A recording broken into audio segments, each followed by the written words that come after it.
ठीक है शुरू करें। वो भी दे जाएंगे स्पीकर लगाने का।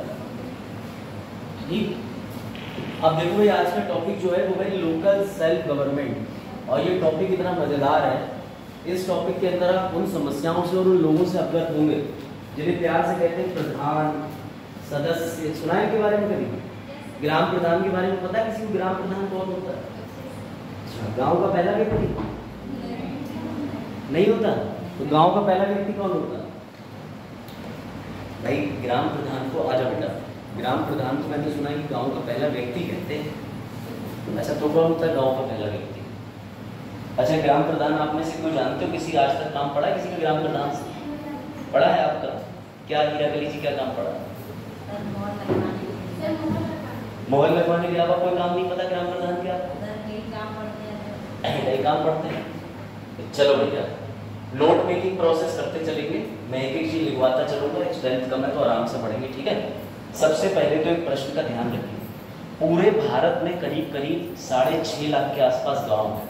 कभी अगर आपके दिमाग में प्रश्न आया कि हो कि पूरे भारत में कितने गांव और सबसे ज्यादा किस राज्य में गांव, तो जहां सबसे ज्यादा गांव है वो राज्य है उत्तर प्रदेश, ठीक है। और पूरे भारत में जितने गांव की संख्या है वो ऊपर वाली लिखी है 6,40,930। आ जाओ, ऐसा नहीं है? अच्छा, बैठे, ठीक है बच्चों।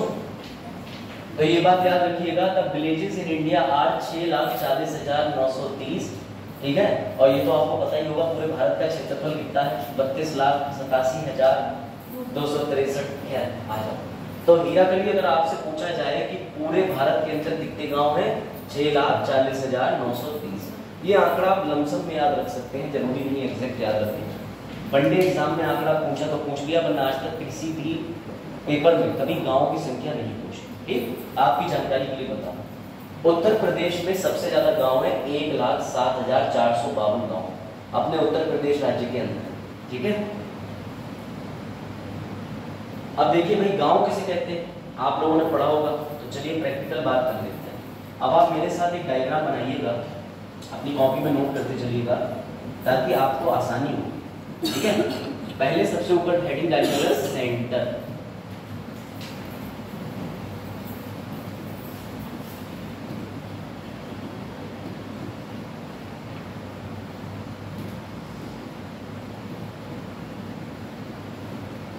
लिखिएगा केंद्र, ठीक। उसके बाद लिखिएगा राज्य, ठीक है। ये तो ऐसे लिखिएगा। अब देखो, केंद्र की बात करें तो मैं पहले आपको ये बता रहा हूँ कि पूरे भारत के लिए नियम कानून बनाता कौन, ठीक है। तो आप याद रखिए, केंद्र के अंदर होती है एक संसद, इंग्लिश में भी लिखते चलेंगे ताकि आपको दिक्कत ना, पार्लियामेंट। और पार्लियामेंट के अंदर कौन होता है? लोकसभा, राज्यसभा, और तीसरा अंग कौन होता है? किसी को डाउट? पूरे भारत में एक ही लोकसभा है, पूरे भारत में एक ही राज्यसभा है और पूरे भारत में एक ही राष्ट्रपति है। ये तीनों क्या करते हैं तो बच्चे, ये पूरे भारत के लिए विधि बनाते हैं। अभी आपने देखा अमित शाह जी ने नए 3 काले कानून बनाए, तो 3 काले कानून जो है वो ड्राफ्ट करे गए, परंतु वो तीनों सदन में बहस और चर्चा करके अंत में राष्ट्रपति के द्वारा साइन होने के बाद कानून बन गए। और किसने बनाए? तो भैया अमित शाह के साथ क्या है, संसद के सदस्य। बैठ जाओ, सदन तो आंधी तूफान की तरह है, आ जाओ, ठीक है। ये लिख लो। तो बेटा, केंद्र में कौन कौन से निकाय होते हैं? लोकसभा, राज्यसभा और राष्ट्रपति। ऐसी राज्य को लिख लीजिए। राज्य के अंदर सुनिए क्या होता है, राज्य के अंदर संसद की तरह होता है विधानमंडल, विधानमंडल चरण। यहाँ केंद्र में संसद और राज्य में होता है स्टेट लेजिस्लेचर, राज्य का विधान परिषद या राज्य का विधानमंडल, ये ज्यादा अच्छा वर्ड है। इसमें सर कौन कौन होता है? तो इसमें सुनिए, इसमें आपको अच्छे से पता है विधानसभा, और यहाँ कौन होता है? विधान परिषद, और तीसरे नंबर पे कौन होता है? राज्यपाल। इसके आगे लिख लीजिएगा, ये वैकल्पिक है, ये वैकल्पिक है, अनिवार्य नहीं है, यह अनिवार्य है, ठीक है। अभी तक कितने राज्यों में है? ये 6 राज्यों में।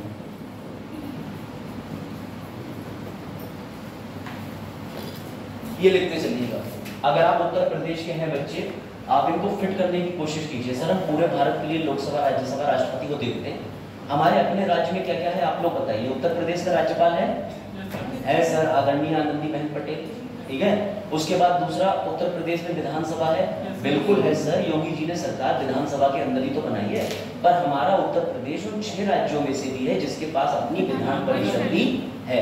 ये विधान परिषद वैकल्पिक है। जैसे मैंने आपसे कह दिया फोन ले लो, सिम रखना अनिवार्य है, लेकिन जरूरी नहीं है कि आप फोन आईफोन ही रखें, आप कोई भी फोन रख सकते हैं जैसे आपकी हैसियत हो। तो यानी कि विधानसभा रखना अनिवार्य है, परंतु विधान परिषद जो है इसको रखना अपने राज्य में अनिवार्य नहीं। अगर आप थोड़ा और लिखना चाहें तो इसको लिख सकते हैं लेजिस्लेटिव असेंबली इंग्लिश में, ताकि आपको भविष्य में कंफ्यूजन ना हो। इसे असेंबली बोलते हैं और परिषद को काउंसिल बोलते हैं।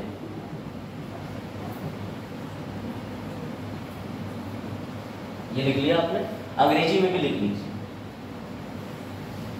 यहां तक किसी को डाउट हो तो बताएं, बीतपाल बाकी पीछे कोई बच्चे को चरण, ये तो आप प्रोसीजर अच्छे से जानते होंगे। सर हर राज्य के पास में ये राज्य का विधानमंडल होता है। अगर 28 राज्य हैं तो 28 राज्यों के पास में विधानमंडल का प्रावधान है, जिसमें से क्या कंपलसरी है, विधानसभा। बैठ, ठीक है बच्चों, इसको लिखना है, बैठ जाइए, मैं एक बार रिपीट कर दे रहा हूँ। आ जाओ बेटा, मैं रिपीट कर दे रहा हूँ, ठीक है बेटा। सर्वोच्च भारत के लिए विधि बनाने वाली जो संस्था है उसका नाम है संसद। उसके बाद प्रत्येक राज्य के पास क्या है, विधानमंडल, इसे कहते हैं स्टेट लेजिस्लेचर। और बेटा यहाँ पे 3 चीजें देखने को मिलती हैं। राज्यपाल सर हर राज्य के पास होता है, विधानसभा हर राज्य के पास है, परंतु विधान परिषद हर राज्य के पास नहीं। क्या पश्चिम बंगाल के पास विधान परिषद है? नहीं। उत्तराखंड नहीं। 6 राज्यों के नाम भी लिख दें जिनके पास है, यही नोट भी बन जाएंगे। लिखिए, वेरी गुड रचना, लिख लीजिए। सबसे पहले तेलंगाना, यूपी, आंध्र प्रदेश भी, महाराष्ट्र, गुड, उड़ीसा नहीं है, आंध्र प्रदेश में है और बिहार में।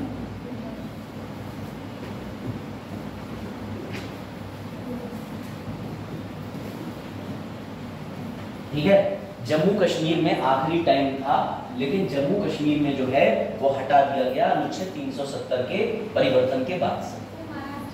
हाँ, महाराष्ट्र के नीचे बेटा कर्नाटका, ठीक है, मैं बोल दे रहा हूँ, तेलंगाना, उत्तर प्रदेश, महाराष्ट्र, कर्नाटका, आंध्र प्रदेश, बिहार। इस पहले थोड़ी सी ठीक लिख लेना, कोनों पे चलाने पे मार्कर धोखा दे जाता है, डबल चलता है। बहुत स्मूथ चलेंगे, बहुत चीजें समझते हुए चलेंगे यहाँ पे, ठीक है। बता देना जिसको समझना है। बेटा संसद पूरे भारत के लिए विधि बनाती है, बोलो हाँ। और राज्यों के पास में क्या है, विधानमंडल। जैसे संसद के पास 3 चीजें होती हैं, ऐसे विधानमंडल हमारे हर राज्य की संसद का नाम समझो, ठीक है। राज्यों की संसद का नाम विधानमंडल। ये क्या करते हैं, उत्तर प्रदेश के लिए विधि बनाते हैं। इसमें भी 3 इकाइयां होती है, विधानसभा, विधान परिषद, राज्यपाल। उत्तर प्रदेश का राज्यपाल है प्रोफेसर आनंदीबेन पटेल है। अभी संतोष गंगवार जी, आदरणीय संतोष गंगवार जी कहाँ के राज्यपाल बने हैं? तो वो झारखंड के विधानमंडल के राज्यपाल बन गए, उसका हिस्सा बन गए। साथ ही साथ झारखंड में विधानसभा होगी, क्योंकि झारखंड के अंदर लोकल स्तर पर तो चुनाव होते होंगे। और उसके बाद ये चॉइस में आता है, मैंने इसलिए लिखा है विधान परिषद के बगल में ब्रैकेट में वैकल्पिक, जरूरी नहीं है कि अनिवार्य, ठीक है। It is optional, it is mandatory. 6 राज्यों की ट्रिक कभी नहीं भूलोगे, ठीक है। तो जब तुम लोग छुट्टी पे चले गए थे तो मैं रोज सोचता था कि तुम कब आओगे, ठीक है, तो चलो याद रखना। अब याद रहेगा ना, देखो तेलंगाना, उत्तर प्रदेश, महाराष्ट्र, कर्नाटक, आंध्र प्रदेश, बिहार, तुम कब, ठीक है। तो ये याद रखना, ये ट्रिक है। अब तो नहीं बोलोगे, हाँ सर अब नहीं बोलोगे, चलो लिख लो। तुम तो रोज फोन मिलाते हो दोस्तों को, तुम कब आओ। हाँ क्या है बताइए। आम का बीज यूपी तक उड़ा दे, वाह बच्चे खतरनाक। चलो बेटा साइक्लोन टाइफून मत लाओ, उड़ाने के बाद बात नहीं करा जाए, ठीक है। ये हो गया, इसको आपने लिख लिया। अब सुनना जरा ध्यान से, मैं मिटा नहीं रहा हूँ, आपके लिए एक और चीज बता रहा हूँ। आपने देखा होगा जब आप कभी मार्केट जाते होंगे या रोड पे घूमते होंगे तो किसी की गाड़ी के पीछे सांसद लिखा होता होगा। सांसद देखा है? तो जैसे आप जानते हैं कि सर केंद्र की नौकरी होती है और राज्य की होती है। पापा पीसीएस बनेंगे तो यूपी में नौकरी लगेगी, और पापा अगर जो है वो आईएएस निकालेंगे तो केंद्र के नौकर होंगे। ऐसे आज के बाद एक चीज और अपने दिमाग में बिठा देना, अगर किसी गाड़ी के पीछे सांसद लिखा हो, अगर किसी अगर किसी कार के पीछे अगर किसी कार के पीछे सांसद लिखा हो, सांसद बोला मैंने, तो सांसद का मतलब कोई यहाँ का व्यक्ति, यहाँ, चाहे सदस्य इसका हो चाहे सदस्य इसका हो, इन दोनों के सदस्य को प्यार से बोलते हैं। कोई दिक्कत? कोई दिक्कत? अंग्रेजी में सर क्या बोलते हैं? MP, member of parliament. कभी उन्हें मेंबर ऑफ राज्यसभा क्यों नहीं बोलते? क्योंकि सर दोनों का कॉमन नाम है, चाहे लोकसभा का हो चाहे राज्यसभा का हो, उसे हम एमपी बोलेंगे, सांसद बोलेंगे। संसद में बैठने वाला सांसद, कोई डाउट? पार्लियामेंट के अंदर बैठने वाला मेंबर ऑफ पार्लियामेंट, ठीक है। तो सर ये बता दीजिए कि विधायक क्या होते हैं? बेटा यहां से ऐसे लाइन मारते हैं, विधायक कभी केंद्र में नहीं होते, केंद्र में विधायक नाम का शब्द होता ही नहीं है। तो फिर सर विधायक कहाँ होते? तो बेटा विधायक को अंग्रेजी में बोलते हैं MLA, member of legislative assembly, और इसी को हिंदी में क्या बोला जाता है? प्रत्येक राज्य की अनिवार्य वाली विधानसभा में जो सदस्य होता है उसे एमएलए कहते हैं। और उत्तर प्रदेश में एक्स्ट्रा हाउस भी है जो कि वैकल्पिक वाला है, विधान परिषद। तो बेटा इस विधान परिषद के लोगों को भी आपने अपने पापा से अक्सर सुना होगा। अब आई बात समझ? तो बताओ बेटा एमएलसी एमएलए यूनियन लेवल पे होते हैं कि स्टेट लेवल पे? अरे बात मैंने इनसे प्रश्न पूछा कि विधायक और पार्षद केंद्र के लेवल पे होते हैं कि राज्य के? तो बिटिया ने बताया कि सर राज्य में होंगे, कभी केंद्र में जा ही नहीं सकते। सांसद राज्य में हो सकता है? नहीं सर, राज्य के अंदर मकान बना के उस राज्य में रह रहा होगा, लेकिन जब भी कोई सदन की कार्रवाई होगी तो वो लोकसभा तुरंत जाएगा फ्लाइट लेके या कार लेके। क्यों? क्योंकि वो व्यक्ति कहाँ का है, सदस्य कहाँ का है, लोकसभा का। अरे आ जाओ सॉल्व कर दिए, डिलीट कहना। चलो बेटे ठीक है, इस चार्ट को एक बार और बना दे रहा हूँ मैं। भाभी तो कैसे आ गए हैं हमारे वापस, लेकिन आपको थोड़ी संरचना समझ में आ रही है। अभी ऐसी प्रधान पे और सदस्य पे भी जाएंगे, तब भी मजा आएगा, क्योंकि ये समझना जरूरी है। बच्चों को एमपी पता ही नहीं होता। मैं भी बचपन में कहता था एमपी आ गया, एमपी मध्य प्रदेश आ गया, मध्य प्रदेश। छोटा था तब मैं, अच्छा हाँ सर आप कौन से बड़े हो? चल ठीक फिर से बनाए एक बार और बस। हाँ मैं फिर से बना रहा हूँ। आज हम पढ़ रहे हैं स्थानीय स्वशासन। उसे समझने से पहले जब तक तुम्हें सांसद नहीं पता होगा, विधायक नहीं पता होगा, पार्षद नहीं पता होगा, तो तुम अंतर कर ही नहीं पाओगे, दिमाग घूम जाएगा कि ये विधायक जो होता है ये केंद्र में होता है कि राज्य में होता है। इस कंफ्यूजन को दूर करने के लिए ये चार्ट मैं बना रहा हूँ। जो बना चुके हैं वो आंसर करते चलो, ठीक है। तो देखो भैया ध्यान से समझना, एक होता है केंद्र। केंद्र का मतलब पूरे भारत। लिखते चलना जिन लोगों ने नहीं लिखा।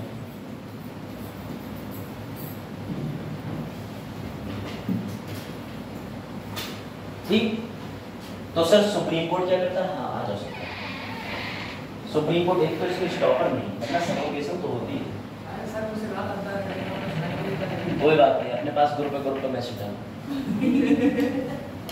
ठीक है। तो बेटा याद रखिएगा केंद्र जो है पूरे भारत। अब जिन बच्चों को धोखे से भी ये लगता है कि सुप्रीम कोर्ट कानून बनाता है, अपने बिल्कुल कान में मशीन ऑयल होगा, मम्मी मशीन चलाती कपड़े वाली, उससे कहना उनसे 2 बूंद इधर भी डाल दो कान। ध्यान से सुनना, सुप्रीम कोर्ट कभी कानून नहीं बनाता। सुप्रीम कोर्ट बने हुए कानून को ऐसे पकड़ता है और कहता है कि अनुच्छेद 21 में ये लिखा है, वो व्याख्या करता है। तभी जीवन में टेंशन मत लेना, सुप्रीम कोर्ट, हाई कोर्ट, कोई भी न्यायालय कभी विधि बना ही नहीं सकता। विधि कौन बनाएगा? जिसे तुमने चुना है या जो संसद में बैठ रहा है। बात आ गई समझ में? जो संसद में बैठ रहा है पूरे भारत के लिए विधि बनाएगा, जो राज्य की विधानसभा में बैठ रहा है वो पूरे राज्य के लिए विधि बनाएगा। अब समझना, तो केंद्र जो है, केंद्र में एक संस्था होती है, कौन? ये किसके लिए नियम बनाती है? कोई दिक्कत? संसद की तरह, ऐसे ही लिखना एरो बना के। प्रत्येक राज्य में विधान मंडल होता है जो केवल उसी राज्य के लिए विधि, बेटा विधि को कानून कहते हैं, ठीक है, लॉ बनाता है। ये जरूर लिख लो, ये डेफिनेशन से आऊंगा हमेशा काम हो जाता है। ये क्रिस्टल क्लियर डेफिनेशन कि सर केंद्र का मतलब संसद केंद्र में होती है, पूरे भारत के लिए विधि बनाती है, संसद की तरह एरो बना के। प्रत्येक राज्य में विधानमंडल होती है जो केवल उसी राज्य के लिए विधि बनाती है। यूपी की यूपी के लिए, बिहार की बिहार के लिए, एमपी की एमपी के लिए। अभी आएगा सतनाम समझ में, डेफिनेशन के बाद चार्ट बनाएंगे तब आएगा समझ में। थोड़ा बहुत लेट तो हो ही जाता है, पहला दिन है सर, आज तो आरती उतार दी घर वाले, है ना, कि अरे बेटा कोचिंग भी है।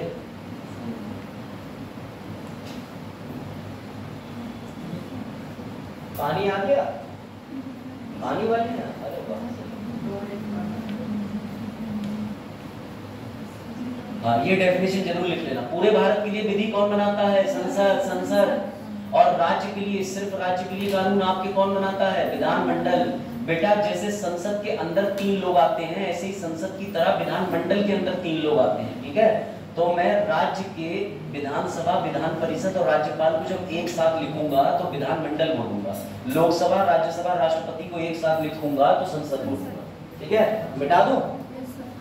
चलो भाई फाइनल डायग्राम, फाइनल सर केंद्र में, यूनियन में लिखना व्यवस्था होती है जिसे हम कहते हैं संसद। इसके आगे ऐसे एरो बनाइएगा 3, ठीक है, और लिखिएगा लोकसभा, ठीक। हिंदी वालों चाहे हिंदी में लिख लो, मैंने इंग्लिश में लिख दिया,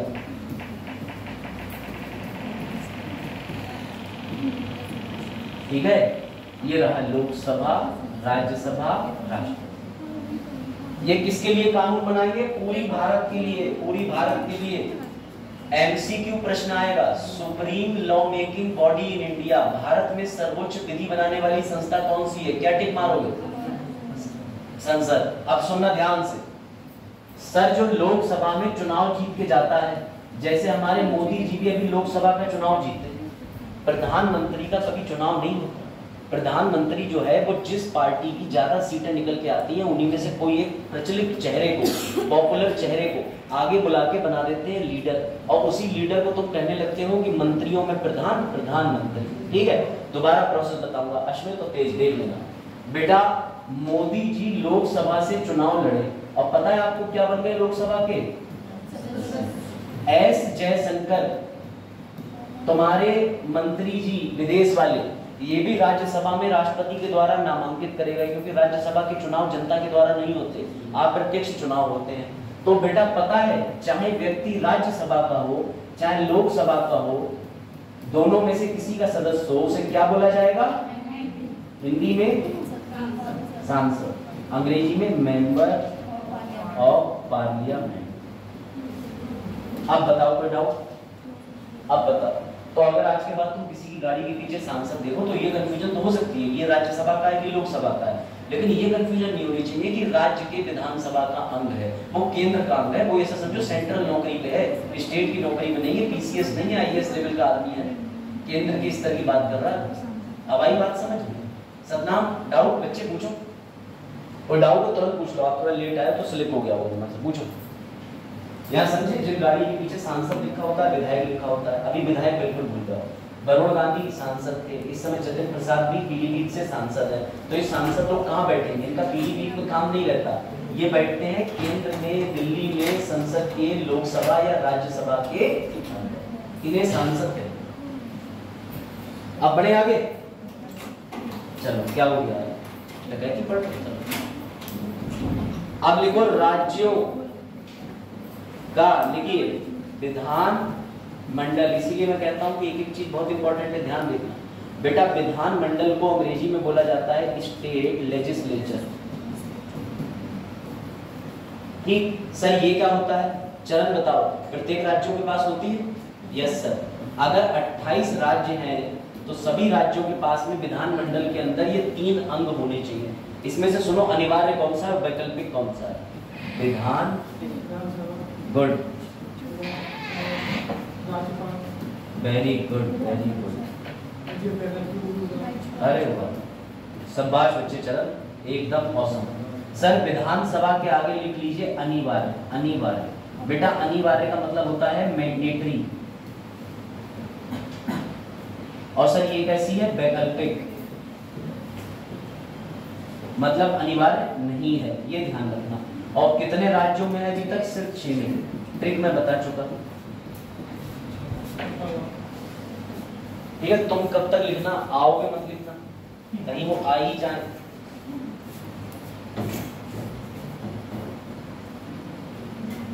ठीक है, अब ध्यान से देखना सतनाम, आप थोड़ा सा लेट हो तो मैं रिपीट कर दे रहा हूं बेटा। जो इस स्तर तक रहेगा, इस स्तर तक रहेगा, अगर वो यहाँ का सदस्य होगा तो आप उसे प्यार से कहते हो विधायक, विधायक या एमएलए। अगर किसी राज्य में ये हुआ, क्योंकि ये वैकल्पिक है, जरूरी नहीं हो 6 राज्यों पे, तो उसे पता क्या कहते हैं, कभी भी एमएलए केंद्र के स्तर पर नहीं होगा, एमएलए हमेशा राज्य के स्तर पर होगा। और एमएलसी मतलब जिस राज्य के पास विधान परिषद होगी। तेलंगाना के अंदर आपको विधान परिषद के सदस्य देखने को मिलेंगे कि नहीं? सर मिलेंगे। आंध्र प्रदेश में, उत्तर प्रदेश में, ठीक है, महाराष्ट्र में, बिहार में, कर्नाटका में भी मिलेंगे, ट्रिक के अनुसार वो लिखा है। अच्छा, गोवा में बेटा, गोवा में विधायक देखने को नहीं मिलेंगे, क्योंकि गोवा के अंदर विधानसभा ही नहीं। विधानसभा का मतलब लेजिस्लेटिव असेंबली, और जो इसका सदस्य उसे एमएलए कहते हैं। एमएलए को हिंदी में विधायक कहते हैं। हाँ, अब भी ना समझ आई हो फिर से पूछ लो, मुझे कोई डाउट नहीं, लेकिन आज की हायरार्की एक बच्चे को समझ आनी चाहिए, क्योंकि इसके बाद आप गांव में जब जाओगे तो वहाँ प्रधान और सदस्य और वार्ड मेंबर, सरपंच और पंच, उसके अलावा बीडीओ, फिर एक और बीडीओ ब्लॉक लेवल का अलग, नीचे का अलग, उसके बाद ऊपर सीडीओ, हाँ, फिर 1000 पे 9, 2000 पे अधिकतम कितने, ये सब लिमिट है पंचायतों की। ठीक, तो केंद्र में बेटा पूरे भारत के लिए जो विधि बनाते हैं वो लोकसभा के सदस्य और राज्यसभा के उन्हें एमपी कहते हैं, सांसद कहते हैं। राज्यों के अंदर विधायक होते हैं। कभी भी सतनाम विधायक जो है वो संसद के अंदर नहीं बैठ सकता, क्योंकि वो संसद का अंग ही नहीं है। वो कहाँ का अंग है? किसी राज्य की विधानसभा का। अब आई बात समझ रहे? अब सुनना ऐसी हुआ क्या, तो सर अभी आपने बता दिया कि एक तो संसद हो गई पूरे भारत को चलाने वाली, ठीक है। उसके बाद आ गई राज्यों की, भाई राज्यों के विधान मंडल, ठीक है। अब सुनना जरा ध्यान से, हर राज्य के अंदर जिला होगा, हर राज्य के अंदर जिला होता है कि नहीं? उत्तर प्रदेश के अंदर कितने जिले हैं बताओ दोस्तों? अरे बाप। और उत्तराखंड में? अरे उत्तराखंड 13, बिहार अब फंसे कौन बोला? हाँ सही तुक्का मारा। देखो इधर, देखो यहाँ देखो बेटा, संसद पूरे भारत के लिए नियम बनाएगी, ये राज्य अपने राज्य के लिए बनाएगा। जैसे अभ्युदय योजना सिर्फ उत्तर प्रदेश में क्यों है और किसी राज्य में क्यों नहीं है? क्योंकि उत्तर प्रदेश के राज्य के विधानमंडल ने सिर्फ उत्तर प्रदेश के लिए अभ्युदय योजना बना दी है। इसी वजह से आप देखते हो किसी राज्य में बस फ्री है, किसी राज्य में मेट्रो है तो मेट्रो फ्री है, किसी राज्य में नहीं फ्री है, किसी राज्य में राशन दबा के बट रहा है, किसी राज्य में राशन नहीं बट रहा है। तो ऐसी सारी योजनाएं किसके हाथ में होती है? राज्य सरकारों के हाथ में। यहाँ कौन सी सरकार बनती है? सर यहाँ बनती है राज्य सरकार। उदाहरण के लिए सतनाम योगी सरकार, नीतीश सरकार, या अन्य राज्यों के अंदर जो विभिन्न सरकारें देखते हैं, केजरीवाल सरकार, वो इस स्तर पर बनती है। सर इस पे कौन सी सरकार बनती है? जिसे आप कहते हो हमारे आदरणीय नरेंद्र मोदी जी की सरकार। तो बीजेपी सरकार केंद्र में बनती है, तो वो लोकसभा राज्यसभा के अंदर चुनाव जीत के पहुंची, ठीक है। उसके बाद अगर राज्यों में कोई चुनाव बनाता है तो अपने राज्य के अंदर चुनाव करा के वहां पर ज्यादा सीटें लाके राज्य में सरकार बनाएगा। लेकिन हर राज्य के पास जिला होता है, जिले में गांव होते हैं, और क्या होता है? इनका क्या समस्या ये है कि भैया आप कहोगे कि राज्य की जिम्मेदारी है कि अपने गांव का ध्यान रखें, लेकिन मैं आपसे ही प्रश्न पूछता हूं, ध्यान से समझना। पीलीभीत में गांव है गणेशपुर गौटिया, ठीक। अब गणेशपुर गौटिया में भारी बरसात की वजह से नालियां चौक हो गई, पूरे गांव पानी पैर रहा है। गाय भैंसे तो आराम से तैर ले रही है, लेकिन सुस्त मानव कुछ तैर पा रहे हैं। गाँव के हैं तो 90% गाँव के तो तैर ले रहे हैं, 10% बालक अब भी गोते खा रहे हैं, गुप गुप गुप गुप। तो अब ये बताओ कि ऐसे में, हाँ बेटा इधर, ऐसे में अगर हम योगी जी को चिट्ठी लिखेंगे तो कब चिट्ठी पहुंचेगी, कब वीडियो पहुंचेगी, कब एक्शन हो पाएगा? सबसे पहले गांव में बाढ़ का पानी निकालने की जिम्मेदारी तो किसी गांव के प्रशासन की होनी चाहिए कि नहीं होनी चाहिए? यही समस्याएं आ रही थी। कैसे? माना कि संसद पूरे भारत के लिए विधि बनाती है, लेकिन ये तो अपने काम से इसमें बिजी थे।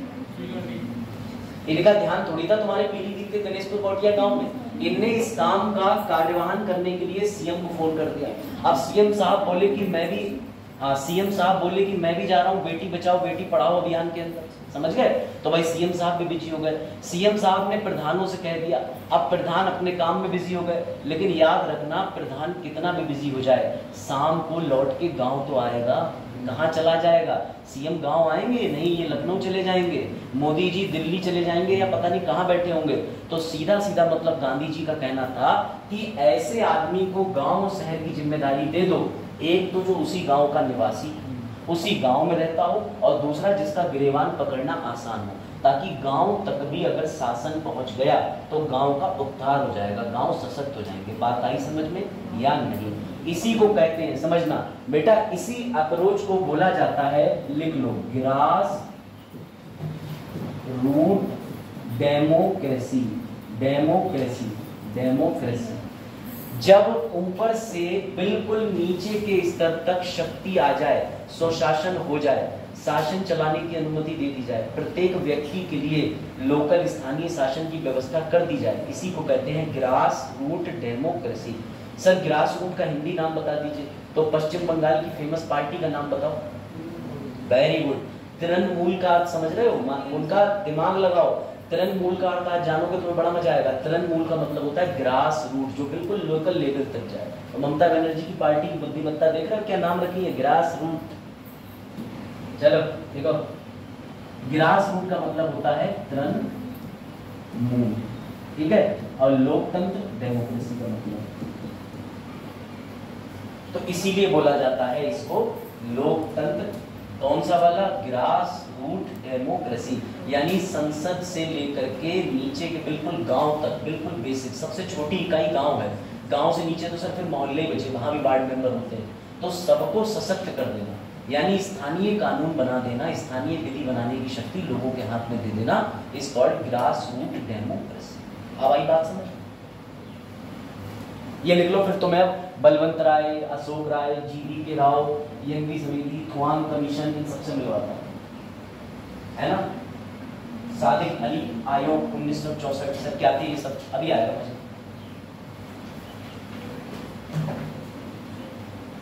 ये लिख लिया? ये अगर लिख लिया हो तो बताइएगा, हटा दे, हटा दे।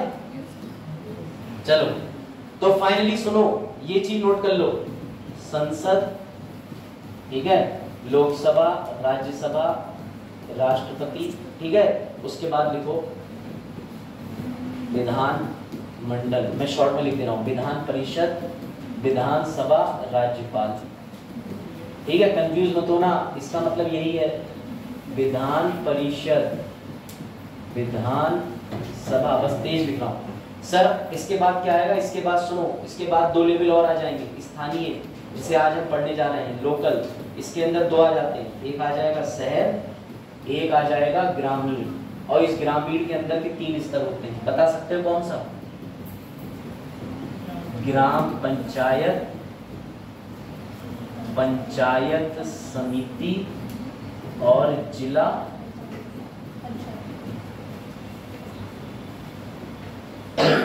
आप समझे?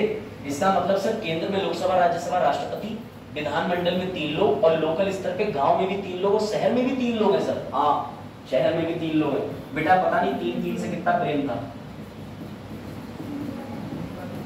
नगर पंचायत, नगर पालिका परिषद, अंत में नगर निगम।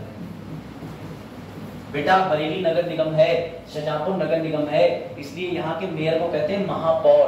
महापौर, आप समझे? महापौर ने शौक में नहीं लिख लिया कि Akbar the great, Timur the late, समझ गए? ये नहीं लिख लिया, कहते हैं नाम है, ये लोग पढ़े लिखे। तो बेटा हर जगह 3 का अनुपात मेंटेन चल रहा है केंद्र में सर, जो पूरे भारत के लिए। अब ऐसा बिल्कुल मत सोचना कि संसद की शक्ति कमजोर है, वो ग्राम पंचायत के लिए भी कानून बना सकती है, लेकिन उसकी व्यस्तताओं के चलते त्वरित कार्यवाही लेना उस जगह के उस शहर के पंचायत को दे दो। अब यहाँ घास कटनी है सामने, तुम क्या पीएम को पत्र लिखोगे? पीएम भी कहेंगे गधे को काट ले। अब तुम सीएम को पत्र लिखोगे तो सीएम कहेगा ठीक है, जो एरिया का तुम्हारा सदस्य है मेंबर, उससे बोलना यार, जब वो मना करेगा तब तुम बोलना, मेरे पास शिकायत करना उसकी। तो सबसे पहले तुम ड्रमंड क्षेत्र जिस भी वार्ड मेंबर के अंतर्गत आता है उसको फोन घुमा के घास साफ करवाओ। समझ गए बात को? इसीलिए इसी को कहते हैं कि इजी अवेलेबिलिटी हो, ताकि शासन तुरंत हो जाए, तुरंत हो जाए। अब आई बात समझ में? तो सुनो, ये कार्रवाई का ऐतिहासिक दृष्टिकोण लिख लेते हैं। लिखो, अब मजा आएगा तुम्हें। लिखो हिस्टोरिकल बैकग्राउंड, ऐतिहासिक दृष्टिकोण लिखो कि ये जो तीन तरीके की स्टेप आई हैं, अब आप सिस्टम जान गए, अब आपको शब्द पकड़ने में आसानी होगी।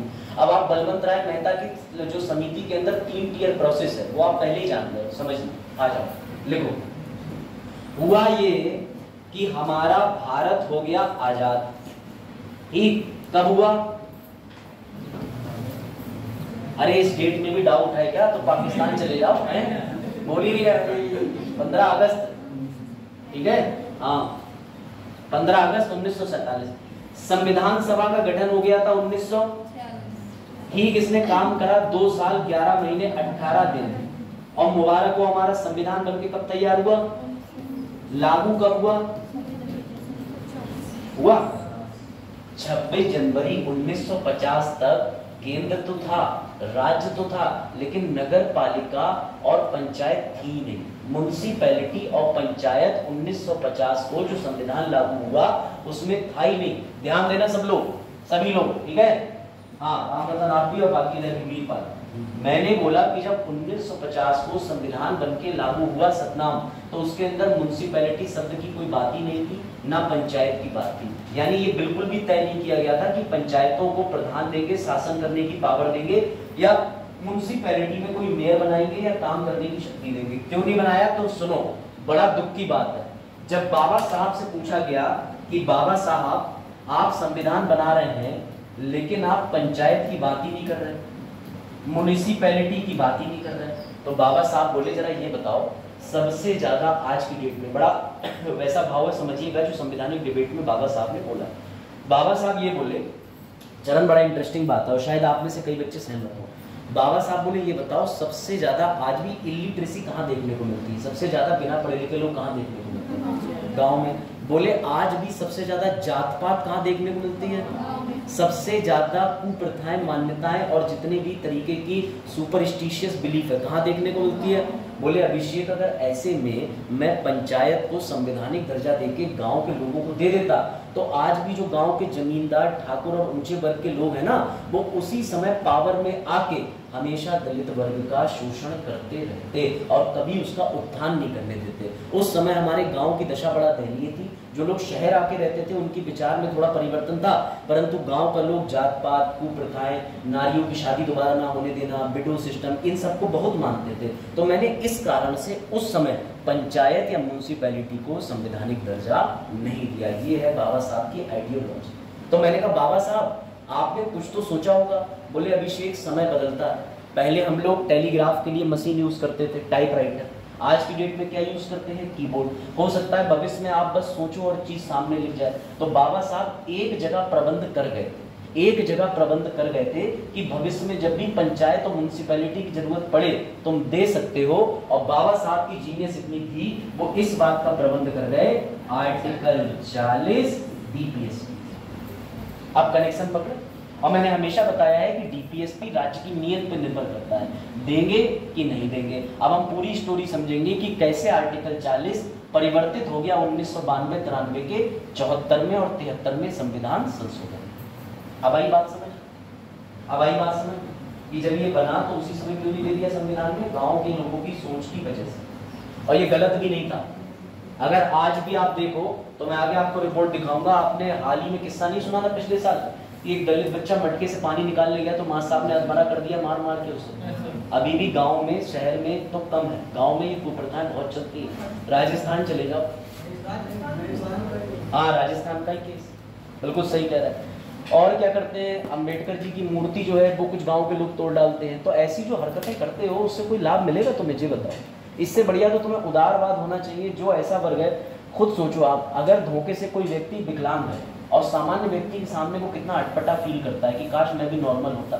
ऐसी समाज में एक मानसिक विकलांगता बना रखी है हमने दलित वर्ग के साथ में। अरे ये तो दलित है, भाड़ में गया दलित पना। ये तो जो सोच है उसे दिमाग से निकाल देना चाहिए भाई। जो तुम खा रहे हो वो भी वही खा रहा है, और तुम्हारे घर में पैक आइटम आ रहा है, पता नहीं कौन छू के आ रहा है, किस अवस्था में छू के आ रहा है, पैर से आटा गूंद के आ रहा है होटल में कि हाथ से आ रहा है, तब खा ले रहा है, जो कुछ नहीं पता चल रहा है। तो मानसिकता में परिवर्तन आना चाहिए। चलो अब सुनो ध्यान से, 3 लोगों के नाम लिख लो।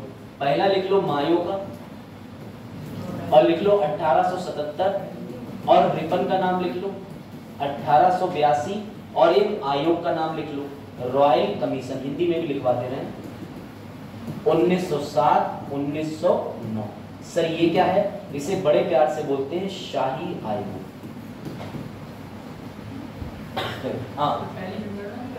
हाँ, पहली जनगणना मायो ने 1872 में, जो कि इनफॉर्मल थी। करंट सही पढ़े ना आप लोग। ये लिखा, आपको इतिहास बता रहा हूं आज, आपको वो भी चीजें बताऊंगा कि वैदिक काल में सभा और समिति भी थी। मुकद्दम चौधरी, ये जो सब पद बनाए गए थे ये लोकल एडमिनिस्ट्रेशन के लिए ही बनाए गए थे। अकबर जो है वो एक जगह पे रहता था, उसने कहा मैं तो रोज जाऊंगा निकल के, मुझे पूरा भारत देखना, मैं समस्या तो सुन नहीं पाऊंगा, एक काम करो जाके अवध के इस प्रांत के अंदर एक व्यक्ति को शक्तियां दे दो, वो एडमिनिस्ट्रेशन कर ले। सुनो आप ध्यान से सुनना, अगर तुम्हें लगता है कि भारत में साफ सफाई की बीमारी तुम्हारी जो मम्मी को आई है वो बीमारी जो है वो एक बीमारी है, तो वो बीमारी नहीं है। प्रत्येक भारतीय साफ सफाई करने में बहुत आगे रहता था।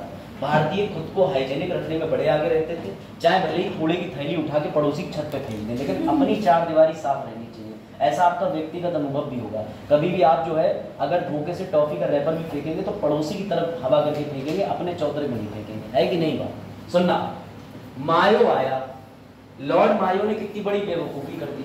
बोला एक काम करता हूं, बड़ा दिक्कत हो रही है। मायो ने कहा कि पूरे भारत के अंदर शासन करने में बड़ा दिक्कत होती है। क्यों? क्योंकि उस समय भारत में 3 प्रांत हुआ करते थे, एक ये प्रांत, एक ये प्रांत, एक ये प्रांत। इस प्रांत का नाम क्या था? बंगाल। इसका नाम क्या था? बंबई। इसका नाम क्या था? अंग्रेज जब भारत आए तो अंग्रेजों ने पहले पूरा इंडिया, ऐसा नहीं था जैसा तुम आज के टाइम सोचते हो। अंग्रेज जब भारत आए तो उन्होंने सोचा अरे यार हमारे तो दिमाग की बिल्कुल एकदम हिल गई। क्यों? जिस गांव में जाते वहां एक नया प्रधान मिल जाता, वहां एक आदमी बैठा मिलता, और जब अंग्रेज जाते कहते आज से गांव हमारा हुआ। बोले अरे बेवकूफ, प्रधान जी से तो मिल लो, सबसे बड़े तो वही है। पाए लागे प्रधान जी, जो कह रहे हैं गांव हमारा हुआ। प्रधान जी कह रहे हैं इधर आओ, इधर आओ, गांव तो हमारा है, हम यहाँ के प्रधान है। तो अंग्रेजों की मत कट गई। अंग्रेज बोले मैं भारत को समझ नहीं पा रहा हूँ, या हर मोहल्ले में जाकर के तो एक नवाब निकल आ रहा है जो कह रहा है मैं इस मोहल्ले का सदस्य हूँ, पहले मुझसे अनुमति लो। अंग्रेजों का दिमाग खराब हो गया। तो अंग्रेजों ने क्या करा बेटा, अंग्रेजों ने बंबई पूरे प्रांत की और मद्रास की शक्तियां उठा के धीरे धीरे कहाँ डालना शुरू करी? बंगाल में। क्यों डालना शुरू करी? क्योंकि अंग्रेज तुम्हारे ऊपर शासन करने आए थे, तुम्हें शासन देने नहीं आए थे। भारत में शासन देने की प्रक्रिया है, संसद में अलग दे रखी है, राज्य को शासन अलग दे रखा है, गांव को अलग दे रखा है, म्युनिसिपैलिटी को अलग दे रखा है। अगर मुझे तुम्हारे ऊपर शासन करना है तो मैं तुम्हें शक्तियां बांटूंगा या खींचूंगा? बताओ, खींचूंगा ना, तुमसे शक्तियां वापस लूंगा ना।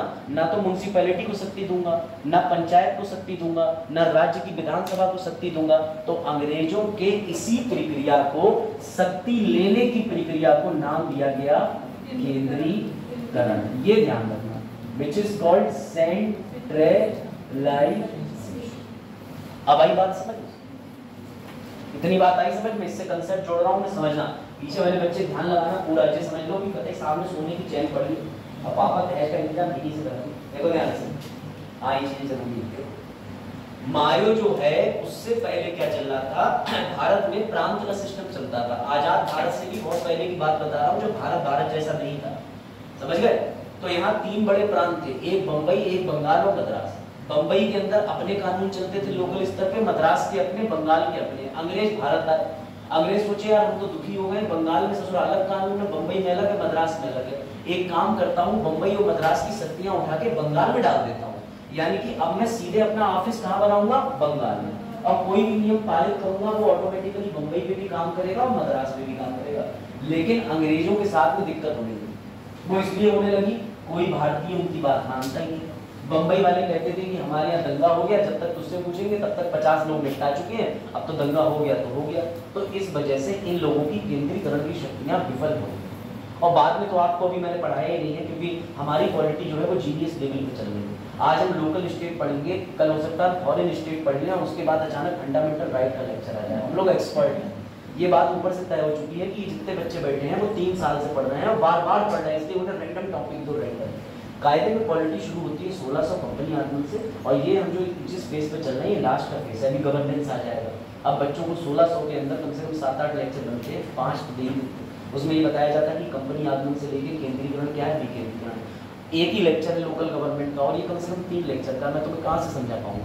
जब पेपर आएगा आरओ के पेपर में सबसे ज्यादा क्वेश्चन यहीं से आए थे। 18 साल उम्र का क्वेश्चन पूछा गया था, ग्राम पंचायत का। अभी पुलिस में भी पूछा गया कि ग्राम पंचायतों का गठन किससे होता है, ये बिटिया देखिए पेपर।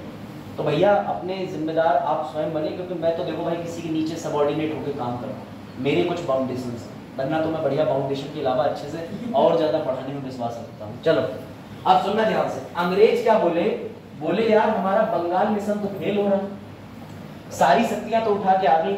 अंग्रेजों ने तुम्हें शक्तियां बेचने की कोशिश करी, जैसे पानी 20 रुपए की बोतल में। अंग्रेजों की बुद्धि का असर देखिए, ध्यान से सुनिए। अंग्रेजों ने क्या करा, ये मायो आया, मायो बोला कि बंबई और मद्रास की शक्तियां तो बंगाल में चली गई हैं, इसकी वजह से अब बंबई और मद्रास के लोग जो है उनके पास में सरकारें तो बची नहीं, उनके पास स्थानीय निकाय तो बचा नहीं, अब तो वो मजे में रहते हैं। एक काम करते हैं, 1877 में हम बंबई, मद्रास और बंगाल में लॉन्च कर देते हैं स्वच्छ भारत अभियान। बोले स्वच्छ भारत अभियान क्या है, तो सुनना, इन्होंने लॉन्च कर दिया मुनिसिपैलिटी। अब ये करते क्या थे, इनने एक टांगा गाड़ी बनाई और उसके पीछे म्यूजिक सिस्टम लगाया, गाड़ी वाला आया घर से कचरा निकालने, जो आज देखते हो वैसा कुछ सिस्टम, लेकिन उस समय गाना नहीं बनाया था, ये नहीं लिखा हो मेंस में। इन्होंने क्या करा, मायो की बुद्धि देखिए, भारतीयों को कचरा साफ करने के लिए पैसे लेके म्युनिसिपैलिटी का गठन कर दिया कि आज के बाद तुम जो भी कचरा डालोगे वो हमें बेचना, हमें, तुम सफाई रखना चाहते हो हमें पैसा देना, हमें, हम सफाई करेंगे। और वो सिस्टम आज भी भारत में चलता है, जैसे आप सफाई कर्मी की नौकरी करते हो, माँ बाप मजाक में कहते भी कि सफाई कर्मचारी बनोगे क्या, लेकिन कोई भी काम छोटा बड़ा नहीं होता।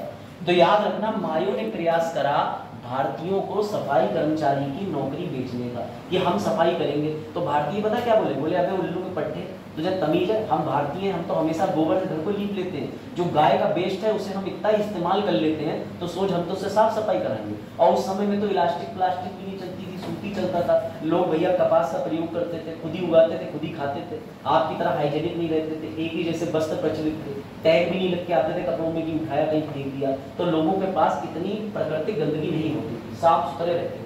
लोगों ने मायो के 1877 के म्युनिसिपैलिटी के प्रयास को विफल कर दिया। तो इसको कैसे लिखना है, सुनिए।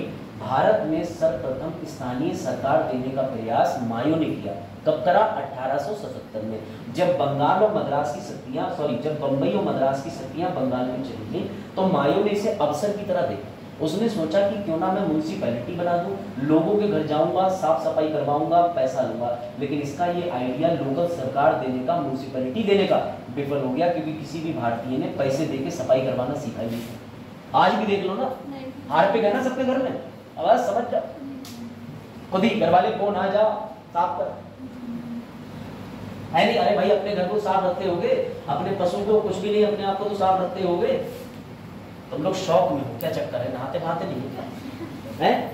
सुनो, तो बेटा मायो का क्यों फेल हो गया, क्योंकि इसने म्युनिसिपैलिटी बनाई जिसका सीधा मतलब था पैसा दो, साफ सफाई लो। भारतीय बोले है ठेगा है ना, पैसा देंगे और साफ सफाई तो हमारे खून में है, हम तो साफ सफाई करते ही रहेंगे।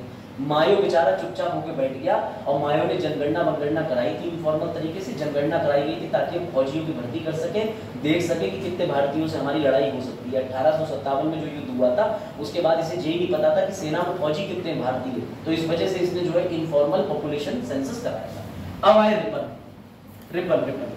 रिपन बोला, इसकी बात अच्छी थी, ये बोला कि मायो तो बेवकूफ था, बोले कभी साफ सफाई के पैसे कोई भारतीय देगा, बोले कभी नहीं देगा। बोले काम करो, पैसे वैसे की बात तो छोड़ो, तुम लोगों के लिए स्थानीय स्वशासन दे दो और उनसे फ्री में काम कराओ। म्युनिसिपैलिटी बनाओ, पंचायत बनाओ, एकदम स्ट्रीट लाइट लगवाओ, जानवरों की साफ सफाई कराओ, अच्छे से उनको रखो, तो भारतीय तुमसे खुश भी होंगे कि यार ये अंग्रेज थे तो दिखने में बहुत ज्यादा साफ सुथरे लगते थे, निकल भी गए साफ सुथरे, हमारे भारत को साफ भी रख रहे हैं, स्वच्छ भारत अभियान चला रहे हैं। तो बेटा रिपन का जो पहला प्लान था वो इसलिए सफल हो गया क्योंकि रिपन ने भारतीयों से म्युनिसिपैलिटी या नगर पालिका का पैसा मांगा ही नहीं, इसने सीधे सीधे लॉन्च करवा दिया, इसीलिए इसको बोला जाता है father of local self government. लिखो, स्थानीय शासन का जनक किसे कहा जाता है? स्थानीय शासन का जनक इसे कहा जाता है, क्योंकि सर जहां मायो का फार्मूला फेल हो गया था वहीं जो है रिपन का फार्मूला सफल हो गया था, ये बात ध्यान रखना। हाँ, वनडे एग्जाम का भी है, लेकिन लिख लो भैया पीसीएस वाले वनडे एग्जाम से भी ज्यादा चले जाते हैं नीचे, उन्हें गांधी जी के कपड़ों में बड़ा इंटरेस्ट था पिछले साल, समझ आए हो? और एक मास्टर साहब ने लिख भी दिया था, बाद में डिलीट मार दिया, वो फिल्म लिख गए, उन्होंने देखा ही नहीं कहाँ लिख दिया आपने, शब्द तो उन्होंने लिखा तो ठीक था लेकिन वो फिर कुछ और ही लिख गए, ये तो गांधी जी का टेट पूछ लेंगे। ठीक है, तो स्थानीय शासन बेटा याद रखना सबसे पहले सफल किसका हुआ? रिपन का। मायो का फेल हो गया क्योंकि इसने म्युनिसिपैलिटी बनाई, लोगों को साफ सफाई के पैसे मांगता था, पैसे नहीं दे, खत्म बात। रिपन का सफल क्यों हो गया? क्योंकि इसने कोई पैसे वैसे की बात नहीं करी, बोले लोगों को शासन दो ताकि लोग कहेंगे वाह अंग्रेज चाहते हैं कि हम खुद के फैसले लें, हमारे पापा हमसे कह दे कि जाओ आज से तुम पे डिपेंड करता है कि तुम रात 9 बजे आओगे 12 बजे आओगे, तो तुम कितने खुश हो जाओगे, अरे वाह पापा ने छूट दे दी। ऐसी बेटा रिपन ने भारतीयों को आजादी दे दी कि तुम अपने कानून खुद बनाओ, तो इसलिए कहा जाता है स्थानीय कानून का। अब सुनना, रिपन का फॉर्मूला इतना काम करा कि एक रॉयल आयोग आया 1907 से, रिपोर्ट दी 1909। इस आयोग ने भी कहा कि भैया स्थानीय शासन लोगों को जारी रखना चाहिए। इसने रिपन की बात को ही दोहरा दिया और कुछ नहीं उखाड़ा। ये थे आजाद होने से पहले भारत में तुम्हारे म्युनिसिपैलिटी और पंचायत के लिए किए जाने वाले प्रयास, यानी स्थानीय शासन को लाने के लिए आजाद भारत से पूर्व के प्रयास, ये 3 थे। अब इसको याद कैसे रखना है? एमसीक्यू आएगा, क्रम में लगाओ। मायो दे देगा 1882, रिपन दे देगा 1877, अब तुम घूम जाओगे, और दे देगा शाह आयोग 1907 की जगह 1906, 1909। तो बेटा ये डेट याद रखो, ये डेट याद रखो, एमसीक्यू बन जाएगा, फिर घूम जाओगे। पीसीएस इधर लिख देता है कि भैया 13 अप्रैल 1919 को जलियांवाला बाग हुआ और 5 सितंबर 1920 में कोई क्या कहते हैं, हाँ, गांधी जी का आंदोलन चला था, सिविल डिसोबीडियंस। ठीक, ये लिखा, बोरिंग पार्ट गया, अब आगे बढ़े। ये पूर्व भारत से पहले प्रयास थे। अब सुन लेना जरा ध्यान से, अब क्या हो गया, तुम्हारा भारत क्या हो गया? ठीक है, भारत आजाद हो गया, लेकिन दुर्भाग्य की बात थी कि गांधी जी ने कभी चुनाव लड़ा ही नहीं। आपको जान के ताज्जुब होगा कि गांधी जी किसी पॉलिटिकल पार्टी से कभी चुनाव लड़ने पहुंचे ही नहीं। ये जरूरी है, देखो इधर फ्लावर पॉट बन रहे हैं वहां, देखो इधर भरतनाट्यम नहीं करा क्या तुम लोग? हमारे क्लास में कराती थी मैडम भरतनाट्यम, जब कोई बच्चा बातें करता था और वो इतना गंदा लगता था क्योंकि लड़कों को तो कुछ भी नहीं आता, डांस तो पता ही नहीं आता, और लड़कियां उसमें भी ऐसे फूल बना लेती थी, फिर ताली बजानी पड़ती थी। लेकिन क्या टीचर का एक तरीका अच्छा था, उस समय भी लड़के पीछे चिल्लाते चल देखो ध्यान से। तो भैया ये 1950 में क्या बन के तैयार हो गया? अब सुनो ध्यान से, गांधी जी किसी भी संविधान की सभा का हिस्सा थे ही नहीं। गांधी जी का इज्जत रखना भैया बहुत जरूरी था। क्यों? और सुनो, कांग्रेस के राजनीतिक गुरु थे गांधी जी। गांधी जी हमेशा ही कहते थे कांग्रेस में पॉलिटिकल पार्टी चुनाव तो कभी नहीं लड़ूंगा लेकिन तुम्हारे साथ हूं। तो कांग्रेस ने सोचा गांधी जी हमारे साथ किसी पॉलिटिकल पार्टी में तो आए नहीं, ना तो गांधी जी चुनाव लड़ रहे हैं, एक काम करो गांधी जी से पूछ लो कि गांधी जी कहना क्या चाहते हो। तो गांधी जी बोले मैं तभी भारतीय संविधान को सफल मानूंगा जब प्रत्येक गांव का निवासी भी सशक्त हो जाएगा, एम्पावर्ड हो जाएगा। गांधी जी कहते थे कि जब शक्ति गांव के प्रत्येक जन तक पहुंच जाएगी स्वशासन की, उसी दिन मैं मानूंगा कि भारत आजाद हो जाएगा। लेकिन बाबा साहब गांधी जी के खिलाफ थे। बाबा साहब ये कहते थे कि अगर गांव के अंदर इतनी जात पात चल रही है और मैंने अभी से गांव के लोगों को शक्ति दे दी तो हम कभी भी जमींदारी प्रथा, ठाकुरवाद, गांव के अंदर ऊंच और नीच ये कभी खत्म ही नहीं कर पाएंगे। तो इस वजह से गांधी जी का सम्मान रखने के लिए आर्टिकल 40 में डाल दिया गया ऑर्गेनाइजेशन ऑफ विलेज पंचायत, यानी ग्राम पंचायतों का संगठन। अगर आपसे पूछा जाए ये डीपीएसपी किस विचारधारा का है, ये गांधीयन विचारधारा का है। कौन सी विचारधारा का है? गांधीयन विचारधारा। ये बात आई समझ में? चलो आगे बढ़ते हैं। तो सुनो ध्यान से, एक व्यक्ति है उसके बारे में लिख लो भैया, ग्रैनविल ऑस्टिन। इसकी बड़ा फेमस लाइन है, लिख लो, एमसीक्यू आ जाएगा, रोड टू पब्लिक डेमोक्रेसी। ये लोकल सेल्फ गवर्नमेंट को ग्रैनविल ऑस्टिन ने बोला है। ग्रैनविल ऑस्टिन ने अपने संविधान पे बहुत टिप्पणी करी। उसी ने बताया कि गांधी जी को संविधान सभा के अंदर डिस्कस करते समय बोला गया कि रख लो भैया रख लो, आजादी बहुत योगदान है, लोग रुष्ट हो जाएंगे। लेकिन अम्बेडकर साहब कभी नहीं चाहते थे, परंतु ये कहा गया है ग्रैनविल ऑस्टिन को, रोड टू पब्लिक डेमोक्रेसी, है ना, रेवोल्यूशन भी बोलते हैं।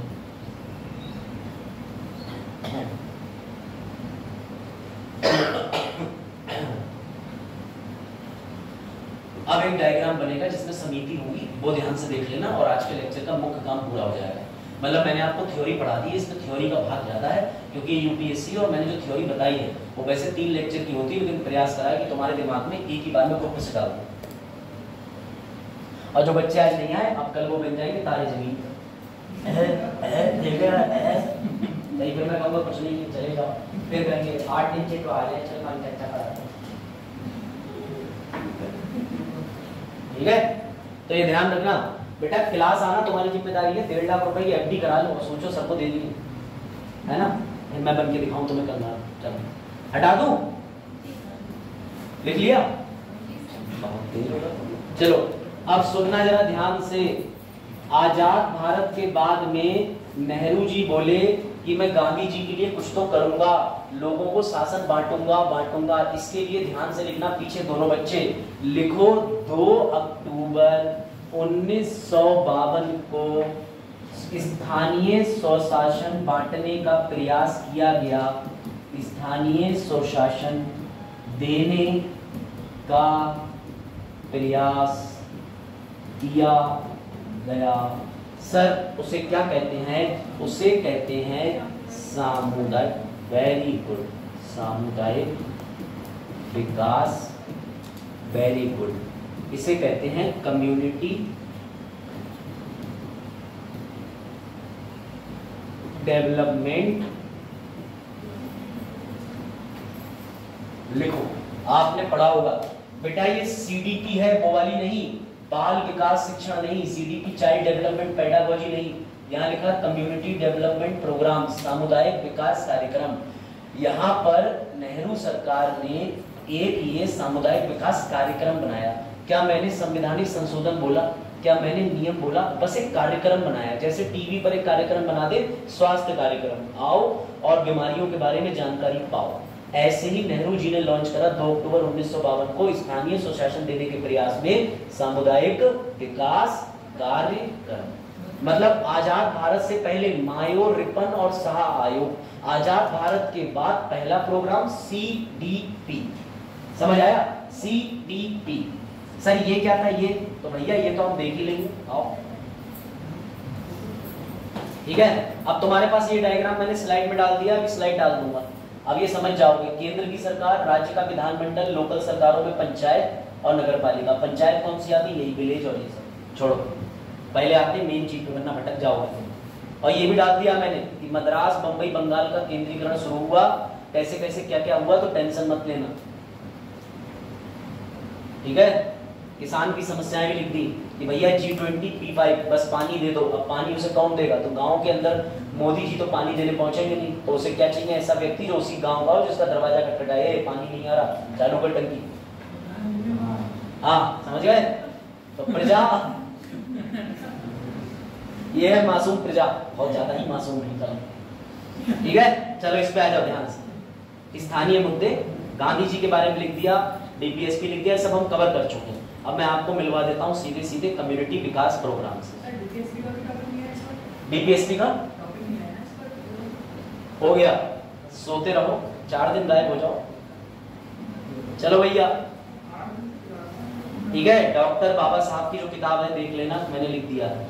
अरे कम्युनिटी डेवलपमेंट प्रोग्राम, हाँ, जिसे लगता है आज भी जात पात नहीं होती, ये देखो तमिलनाडु, बहुत सी खबरें हैं जहां जात पात होती है। देखो 2023 के आर्टिकल, जात पात कभी भारत में खत्म होगी नहीं, क्योंकि ये व्यक्ति विशेष के ऊपर आ गई। ठीक है,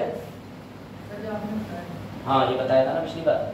ये देखो महाबा उत्तर प्रदेश में दलित स्टूडेंट को पानी पीने से रोक दिया, ये कॉलेज था। क्या बात, क्या बात। मायो देख लिया, मायो 1877, रिपन 82, रॉयल कमीशन 1907 1909। कोई दिक्कत? पहला म्युनिसिपल कारपोरेशन कहाँ बना था, ये भी याद रखना। तो ये बना था भैया मद्रास में, मद्रास प्रांत के अंदर है, नोट्स में, कोई चिंता की बात नहीं। आ जाओ आ जाओ, ये रहा। चलो भैया इसको एक बार जरा पढ़ लो,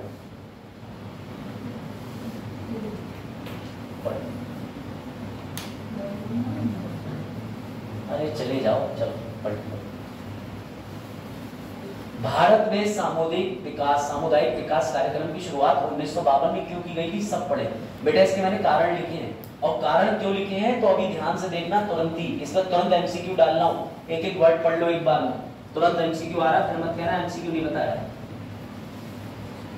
पढ़ो। भारत में सामुदायिक विकास कार्यक्रम 52 में ग्रामीण समुदाय पर ध्यान केंद्रित करने के लिए किया गया था। इसके सर उद्देश्य क्या थे? ग्रामीण समाज में एकीकृत विकास लाना, यानी इंटीग्रेटेड डेवलपमेंट लाना। सर एकीकृत क्या होता है? अरे सीधी बात समझो, सबको सशक्त करना। तुम पे भी शक्ति, तुम भी शक्तिमान, तुम भी शक्तिमान, बीरपाल भी शक्तिमान, सब शक्तिमान हो। ठीक सर, अकेली की का विश्वास मतलब ठीक है।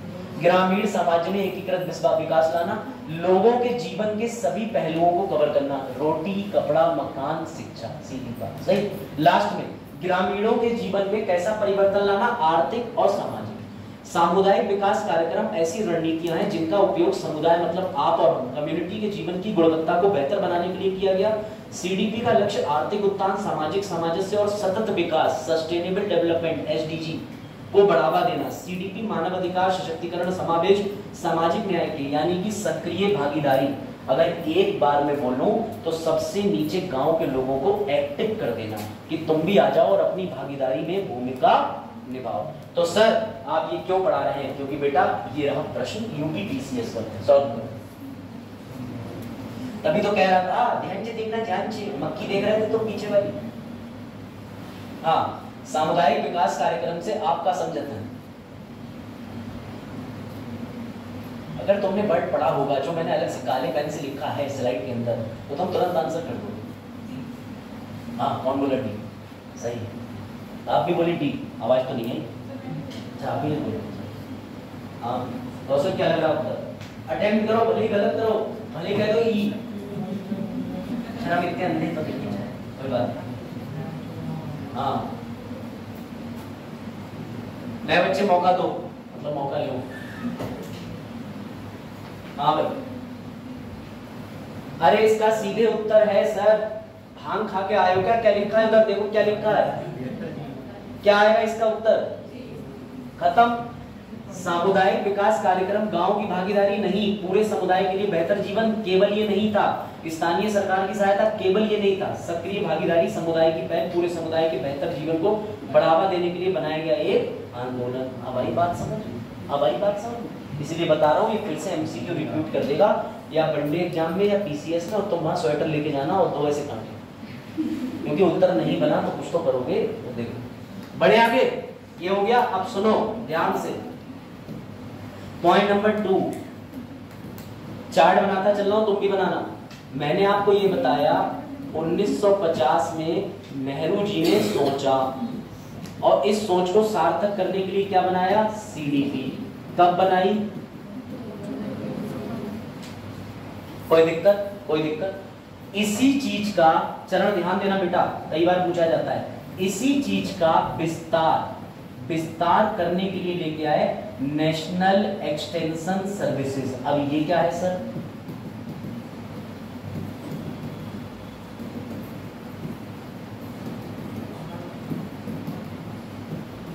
राष्ट्रीय विस्तार सेवाएं। सर ये सही करिए सर, सेवाएं। ठीक, कब लाए? 2 अक्टूबर 1953। अगर किसी ने भी ये पूछा ये 2 ही अक्टूबर क्यों है, तो चुपचाप घर जाना, रस्सी होगी, फांसी लगा लेना। चलो अब समझो बेटा, सीडीपी प्रोग्राम जो है वो बेहतर बनाने के लिए या अन्य राज्यों में खिसकाने के लिए, हाँ दुख तो है तुम्हें, दुख तो है, चलो तो थोड़ा पॉज देके गया, सुख में है। हाँ नहीं सुख में तो है, तुम्हारे वाले सुख में है, वैसे दुख में। चलो देखो, a teacher is always a bad student but a good observer। Bad student का है क्योंकि भैया इसी की बात है, कोई स्टूडेंट नहीं रह गया तो तुम्हारी फीलिंग तो समझ ही सकता है, बैड स्टूडेंट बैक बेंचर वाला। और गुड ऑब्जर्वर क्यों होता है, वहां खड़े होकर सब दिखता है इसीलिए, है ना। चलो तो बेटा इसके लिए कौन सा लाया गया, इसी प्रोग्राम को अन्य जिलों में ले जाने के लिए, अन्य जिलों में ले जाने के लिए, अन्य राज्यों में ले जाने के लिए बढ़ाएंगे और विस्तार करने को अंग्रेजी में क्या कहते हैं, एक्सटेंशन। बेटा बीएसएनएल वाले अपनी केबल डालते हैं तो एक्सटेंशन करते हैं, ऐसे ही सीडीपी का विस्तार करने के लिए क्या आएगा, एक्सटेंशन, विस्तार सेवाएं। सर हमने सर्विसेज क्यों बोला, क्योंकि ये प्रोग्राम था ना कि कोई कानून या अधिनियम था। बात आई समझ। कनेक्शन है नेहरू जी, सीडीपी, एनईएस, और अभी ये दोनों फेल होंगे, बलवंत राय मेहता समिति। अभी बहुत अच्छा कनेक्शन बनेगा, मजा आएगा। लोकल गवर्नमेंट पढ़ाने का मेरा बड़ा इंटरेस्ट मन था, वैसे ही कर रहा हूँ। समझ आ रहा कुछ भी, ऑनलाइन जुड़े तुम लोग भी? हाँ तब तारीख के बताओ। मैं सर जब लिंक आ गई सर हम जुड़ गए, फिर हमें सर मैसेज आया उधर से कि मैं जुड़ो, हमसे बात करें। तो देखो बेटा सुनना ध्यान से, जिन्हें ये नहीं पता एनईएस क्या होता है, लो देखो बेटा, मिड डे मील योजना नहीं चल रही है, ये लो ये देखो, एक बार पढ़ लो, एक बार, ताकि तुम्हें मास्टर की बात समझ में आ जाए।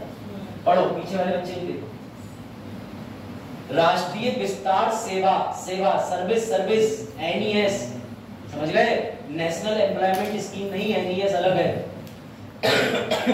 1953 में स्व सहायता प्रयासों के माध्यम से भारत में विकास कार्यों का समर्थन करने के लिए कार्यक्रम था। एनईएस इस एहसास की प्रतिक्रिया थी कि 1952 में जो सीडीपी आया था बेटा, उसको धन की कमी के कारण पूरे भारत में लागू नहीं किया गया। तो अब हमारे पास एक साल में काली कमाई, मतलब एक साल के अंदर जो है देश में काला धन निकालने में हम सक्षम हो गए हैं। अब हम क्या करेंगे, इन सेवाओं का विस्तार करेंगे। तो विस्तार करने के लिए क्या लाओगे, एक्सटेंशन का हिंदी में क्या होता है, विस्तार करना। तो बेटा इस पे ध्यान दिया गया, खेती, ग्रामीण संचार, सामाजिक शिक्षा। 1951 में खेती पे ध्यान दिया जा रहा, तब भी किसान ही फांसी लगाता और किसान पे ही कर्जा होता। पता नहीं कैसे ध्यान दिया जा रहा खेती पे, मेरे तो समझ नहीं आता। इतना ध्यान किसी एक छात्र पे दे देते तो वो आईएएस बन जाए, लेकिन किसान पे ध्यान नहीं दे पा रहे। चलो देख लो, ले अंग्रेजी वालों तुम भी देख लेना। ठीक सर, ये कहाँ से चुराया, इग्नू से। इग्नू की किताबें पढ़े और स्वस्थ रहें। ले वही ले, फिर से क्वेश्चन ले। सी गिटावा पायलट यूज ना है, क्या हो गया तुम्हें? हाँ बी, हाँ। यह कार्यक्रम 1953 में कौन सा शुरू करा बेटा? इसीलिए मैं पुराने फॉर्मेट पे वापस आ गया हूँ कि तुरंत ही टॉपिक पढ़ाओ, तुरंत एमसीक्यू लगवाओ, ताकि बच्चे की खोपड़ी में चारों तरफा ध्यान आ जाए। अब सुनो भैया, वापस अब लिखो जो तुमने टाइमलाइन बनाई है। सर हमने ऐसी एक टाइमलाइन बनाई, तो भैया हाँ 1950 में नेहरू जी ने सोचा, कब बनाया, क्या बनाया, तारीख क्या थी? अरे वाह, फिर क्या बनाया? जैसा कि एक में किसका अभाव था, एक में किसका अभाव था? तो बेटा कुल मिला के ये दोनों प्रोग्राम और सर्विस क्या हो गए यशु? क्या हो गए यशु? ये लोग है बेटा। नेहरू जी सो ही नहीं पाए, तो सर जाग रहे होंगे। हाँ, नेहरू जी सो ही नहीं पाए और नेहरू जी ने ये सोचा कि एक तो गांधी जी के पद चिन्हों पर चलने का प्रोग्राम फेल होता दिख रहा है, क्योंकि गांधी जी कह रहे थे मैं तो चला जाऊंगा, हो सकता है कोई सरकार आए। समझ गए? पता है ना गांधी जी का असैसिनेशन हुआ था, कब हुआ था? जनवरी की कौन सी तारीख को? किसने गोली मारी थी और आखिरी गोली कितनी फायर करी थी? कुछ नहीं पता, पीसीएस सब पूछ सकता है। गांधी जी पे तो सब कुछ पढ़ लो, गांधी जी हेयर स्टाइल कैसा था, सब कुछ। अरे कभी तो रहा होगा। हाँ चलो पहले देखा तो समझना बात को। गांधी जी के बारे में 2 अक्टूबर 1869 पोरबंदर से लेके सब कुछ तैयार करके हमेशा लिखो। गांधी जी यूपीएससी का फेवरेट टॉपिक है। अब सुनना ध्यान से, जब ये फेल हो गया तो नेहरू जी बोले यार अब तो मुझे ऐसा समझ ही नहीं आ रहा मैं करूं क्या। मैं लोगों को शासन देना चाह रहा था, इनके संग मायो का मोए मोए हो गया। ऐसे ध्यान रखना, मायो का जो नाम है मुझे लगता है वही मोए मोए है असली आज के टाइम में। तो नेहरू जी के संग वही हो गया जो मायो के साथ हुआ। मायो ने लोगों को सेवाएं बेचने का प्रयास करा, इन्होंने सेवाएं देने का प्रयास करा। इन्होंने पैसा लगाया नहीं, मायो ने पैसा खींचने की कोशिश करी। रिपन आए, रिपन की सेवाएं सफल हो गई, लेकिन इनकी सेवाएं विफल हो गई। तो बेटा स्वागत करो। सबसे पहले ध्यान रखना, इन दोनों प्रोग्राम की जांच करने के लिए बुलाया गया बलवंत राय मेहता को, और इनकी अध्यक्षता में किसका निर्माण हुआ, कब हुआ, 1957। अब तुम कभी जीवन में बलवंत राय मेहता कमेटी का एक पॉइंट बोल के दिखा दो कि ये बनी क्यों थी। सर ये सीडीपी और एनईएस के फेलियर के कारणों को जांचने के लिए बनी थी। अब एमसीक्यू कर ले जाओगे यूपीएससी का, अब तो कर ले जाओगे, अभी करना, अभी लगाऊंगा। अब आया बलवंत राय मेहता, सर उन्होंने 3 टीयर सिस्टम निकाला था। अरे 3 टीयर बाद में, पहले ये तो देखो कि बनाई क्यों गई थी समिति। अभी अभ्युदय बच्चे नहीं आए, एक भी तो समिति बनेगी, है नहीं, घोटाला घटित समिति, उसमें पता लगाया जाएगा कि बच्चे क्यों नहीं आ रहे, टैबलेट के नाम से नहीं आ रहे हैं, कि इनका अपना निजी टैबलेट हो गया है जिसमें बातें चलती थी रात 11 बजे, उसकी वजह से नहीं आ रहे हैं। अब आया समझ में, बलवंत राय मेहता समिति। बलवंत राय मेहता क्यों बनी बेटा, बताओ यशु। हाँ, क्या फेल हुआ था जिसके कारण समिति बनी, सीडीपी एनईएस। इसकी जांच करने के लिए कौन सी समिति बनाई, बलवंत राय मेहता समिति। ध्यान लगाओ, इतने दिन के बाद आए हो तो जाहिर सी बात है सर ये समय हमारा इंस्टाग्राम का था सर, आपको नहीं पता। ओ नहीं, इधर देखो, मैं तो हूँ भी नहीं इंस्टाग्राम, रोनाल्डो की तरह ही करूंगा। रोनाल्डो आया सबसे हाईएस्ट, सबसे जल्दी गेम करने वाला बन गया आते ही। देख रहे हैं क्या व्यक्ति है। चलो, तो सर इस समिति ने क्या कहा, इस समिति ने ये कहा कि नेहरू जी सेवाएं देने से कुछ नहीं होगा, आप सबसे पहले काम करिए। बोले क्या काम करें, बोले नेहरू जी आप बनाइए पंचायत का 3 टीयर सिस्टम। इसे याद रखने की ट्रिक सुनो, बलवंत राय मेहता, कितने अक्षर है, 3, खत्म बात। तो 3 टीयर सिस्टम किसने बोला, बलवंत राय मेहता ने। सुनो क्या बोले, बोले सबसे नीचे बनाओ, बीच में बनाओ समिति, उसके ऊपर चाहे जिला समिति कह लो, कोई दिक्कत, माँ में छोटी की मात्रा ही लगती है समिति, कंफ्यूज मत हो जाना, मैंने गूगल करा था आपको। 3 टीयर सिस्टम बोल दिया। अभी रुको मैं डायग्राम दिखाता हूं, सुनो। इनकी सिफारिशें जानने से पहले थोड़ा सा इस आयोग के बारे में पढ़ ले कि ये क्यों बनाया गया था, ताकि तुम्हें मेरी नहीं तो किताबों की बात पे तो विश्वास हो जाए। नहीं सर हमें आपकी बात पे भी विश्वास है सर।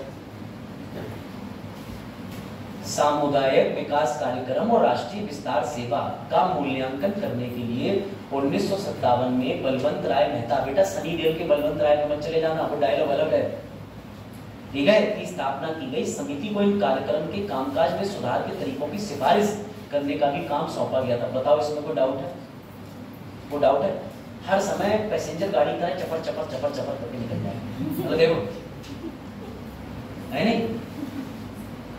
अब आ गया समझ में बलवंत राय मेहता समिति क्यों बनी थी बेटा, आपको आ गया समझ में। अरे बैठी लो बेटा, खड़े होने की जरूरत नहीं। आप बताओ पीछे दोनों बाल, अरे और वो क्या कहते नीले, अरे बेटा बाल को प्यार से जैसे लाल पीले बाल नहीं पता तो तुम महाराष्ट्र जाओ। चलो इधर देखो, इधर सुनो, किसे पंचायती राज व्यवस्था का जनक माना जाता था, मेहता साहब को। क्यों, क्योंकि इन्होंने इन दोनों कार्यक्रम की चेक किया कि ये फेल क्यों हो गया, और फेल करने के बाद सुधार बताए गए। अब इनके सुधार समझ ले, इनके सुधार देखो कितने बढ़िया थे, आप इतने ज्यादा बढ़िया थे। ये हैं बलवंत राय साहब, इनने त्रिकोण बना दिया, बोले ग्राम पंचायत ले आओ, पंचायत समिति ले आओ, और क्या ले आओ, यही तो लिखा आप लोगों ने, कुछ और तो नहीं लिख लिया, जिला गाजियाबाद तो नहीं लिख गए संजय दत्त वाला। ले भैया ले, जिस सिफारिश है थोड़ी थोड़ी लिख लो और बताए दे रहे हैं। सुनो, पहली लाइन में लिखा है कि 3 स्तरीय गांव को 3 स्तरीय प्रशासन में बांट दो। सबसे नीचे ग्राम पंचायत, पंचायत समिति, जिला स्तरीय पे जिला परिषद। पहला पॉइंट, चाहे तो सिर्फ जो हरे पीले रंग से लिखे हुए हैं, हरे और नीले हो गए, हरे और पीले, तो जो ग्रीन और उस रंग से लिखे हुए हैं वैसे रंग से लिखे। रोटेशन करते रहा करो। कल इन बच्चों को आगे बैठा लूंगा, दोनों को, आगे वालों को पीछे। ये रोटेशन से क्या होगा, आपकी हैबिट बदलेगी। एक दिन आगे बैठ के पता भी चलेगा कैसा लगता है।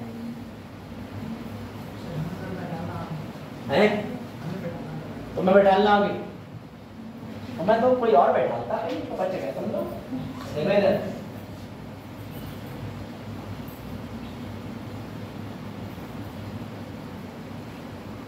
ये भी बेचारा यूपीएससी बच्चा था। हे भगवान, कन्वर्जन इतनी फास्टेस्ट रेट में। कल ही तो समिति है, इस आज का 2 रिपोर्ट जरूर पढ़ना। मैं आपसे प्रश्न पूछना चाहता हूँ, देखता हूँ कौन कितना जागरूक है। हेमा रिपोर्ट क्या है? हेमा रिपोर्ट पता है किसी को? हेमा रिपोर्ट मलयालम इंडस्ट्री में बॉलीवुड एक्टर और एक्ट्रेसेस का शोषण होता है, तो वहाँ ये जो डायरेक्टर प्रोड्यूसर शोषण करते हैं, इस पे हाई कोर्ट के जज की अध्यक्षता में एक हेमा कमेटी का गठन हुआ। हेमा रिपोर्ट इस समय आई है, तो हेमा रिपोर्ट जरूर पढ़ना। बहुत जबरदस्त मुद्दा है, मैं आपको बता रहा हूँ। पक्का ये यूपीएससी और पीसीएस में क्वेश्चन मिलेगा। पीसीएस में लिखेगा कि किसकी अध्यक्षता में मलयालम जो है फिल्म इंडस्ट्री को लेकर के हाल ही में एक रिपोर्ट आई है, तो हेमा रिपोर्ट पढ़ना। क्वेश्चन ने डाला तो पीडीएफ उसमें हेमा रिपोर्ट है, तो सेकंड वाली वीडियो का तुम्हारा जीएस, हाँ जीएस को भी पढ़ना। डाल देते तब तो दे दिया मेरा पूरी जी की स्कीमें बता दे सबको। चलो तो बेटा देखना इधर, साथ ही साथ सुनो, बलवंत राय मेहता कमेटी की एक दिक्कत हो गई। डीएम साहब, कलेक्टर साहब बोले कलेक्टर साहब को जो ट्रायंगल है उसमें सबसे ऊपर बैठा दो, जिला परिषद का अध्यक्ष बना दो। अब तुम जरा बुद्धि लगाओ, डीएम की नियुक्ति कौन करता है? केंद्र। अगर तुम केंद्र के किसी व्यक्ति को गांव के प्रशासन में सबसे ऊपर बैठा लोगे तो वो व्यक्ति किसके मतलब का काम करेगा? केंद्र के मतलब का। और जबकि यहाँ बात किसकी हो रही है? राज्यों को शासन देने की। तो केंद्र का हस्तक्षेप हो गया कि नहीं हो गया? अभी देखो क्या होता है, फिर से समझो। बातें सुन के बड़ी लगती हैं, एक दिन में उतना ही पढ़ाऊंगा जितना आज कंज्यूम कर पाओ। पता चले घर जाके तो उल्टी करूंगा, उल्टी निकले जिला परिषद।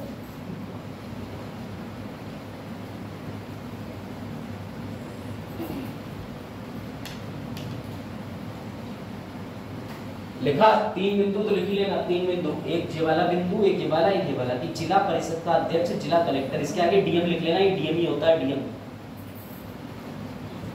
इन्होंने क्या राय दी? जितना इनका नाम था BRM बलवंत राय मेहता, 3 स्तरीय बनाओ। सबसे नीचे ग्राम बेटा क्या हुआ? अच्छा लिख रहे हैं, हाँ कहाँ गई वो? अब तुम करना है सीधा, देखो चलो, हाँ लिखा, लिख लिया तुमने? अश्मित की आज मैं पुरानी वीडियो देख रहा था, कल इंटरव्यू वाली पुरानी वीडियो जो बनाई थी अश्मित, डाली है मेरे चैनल पे, जो मैंने डाल।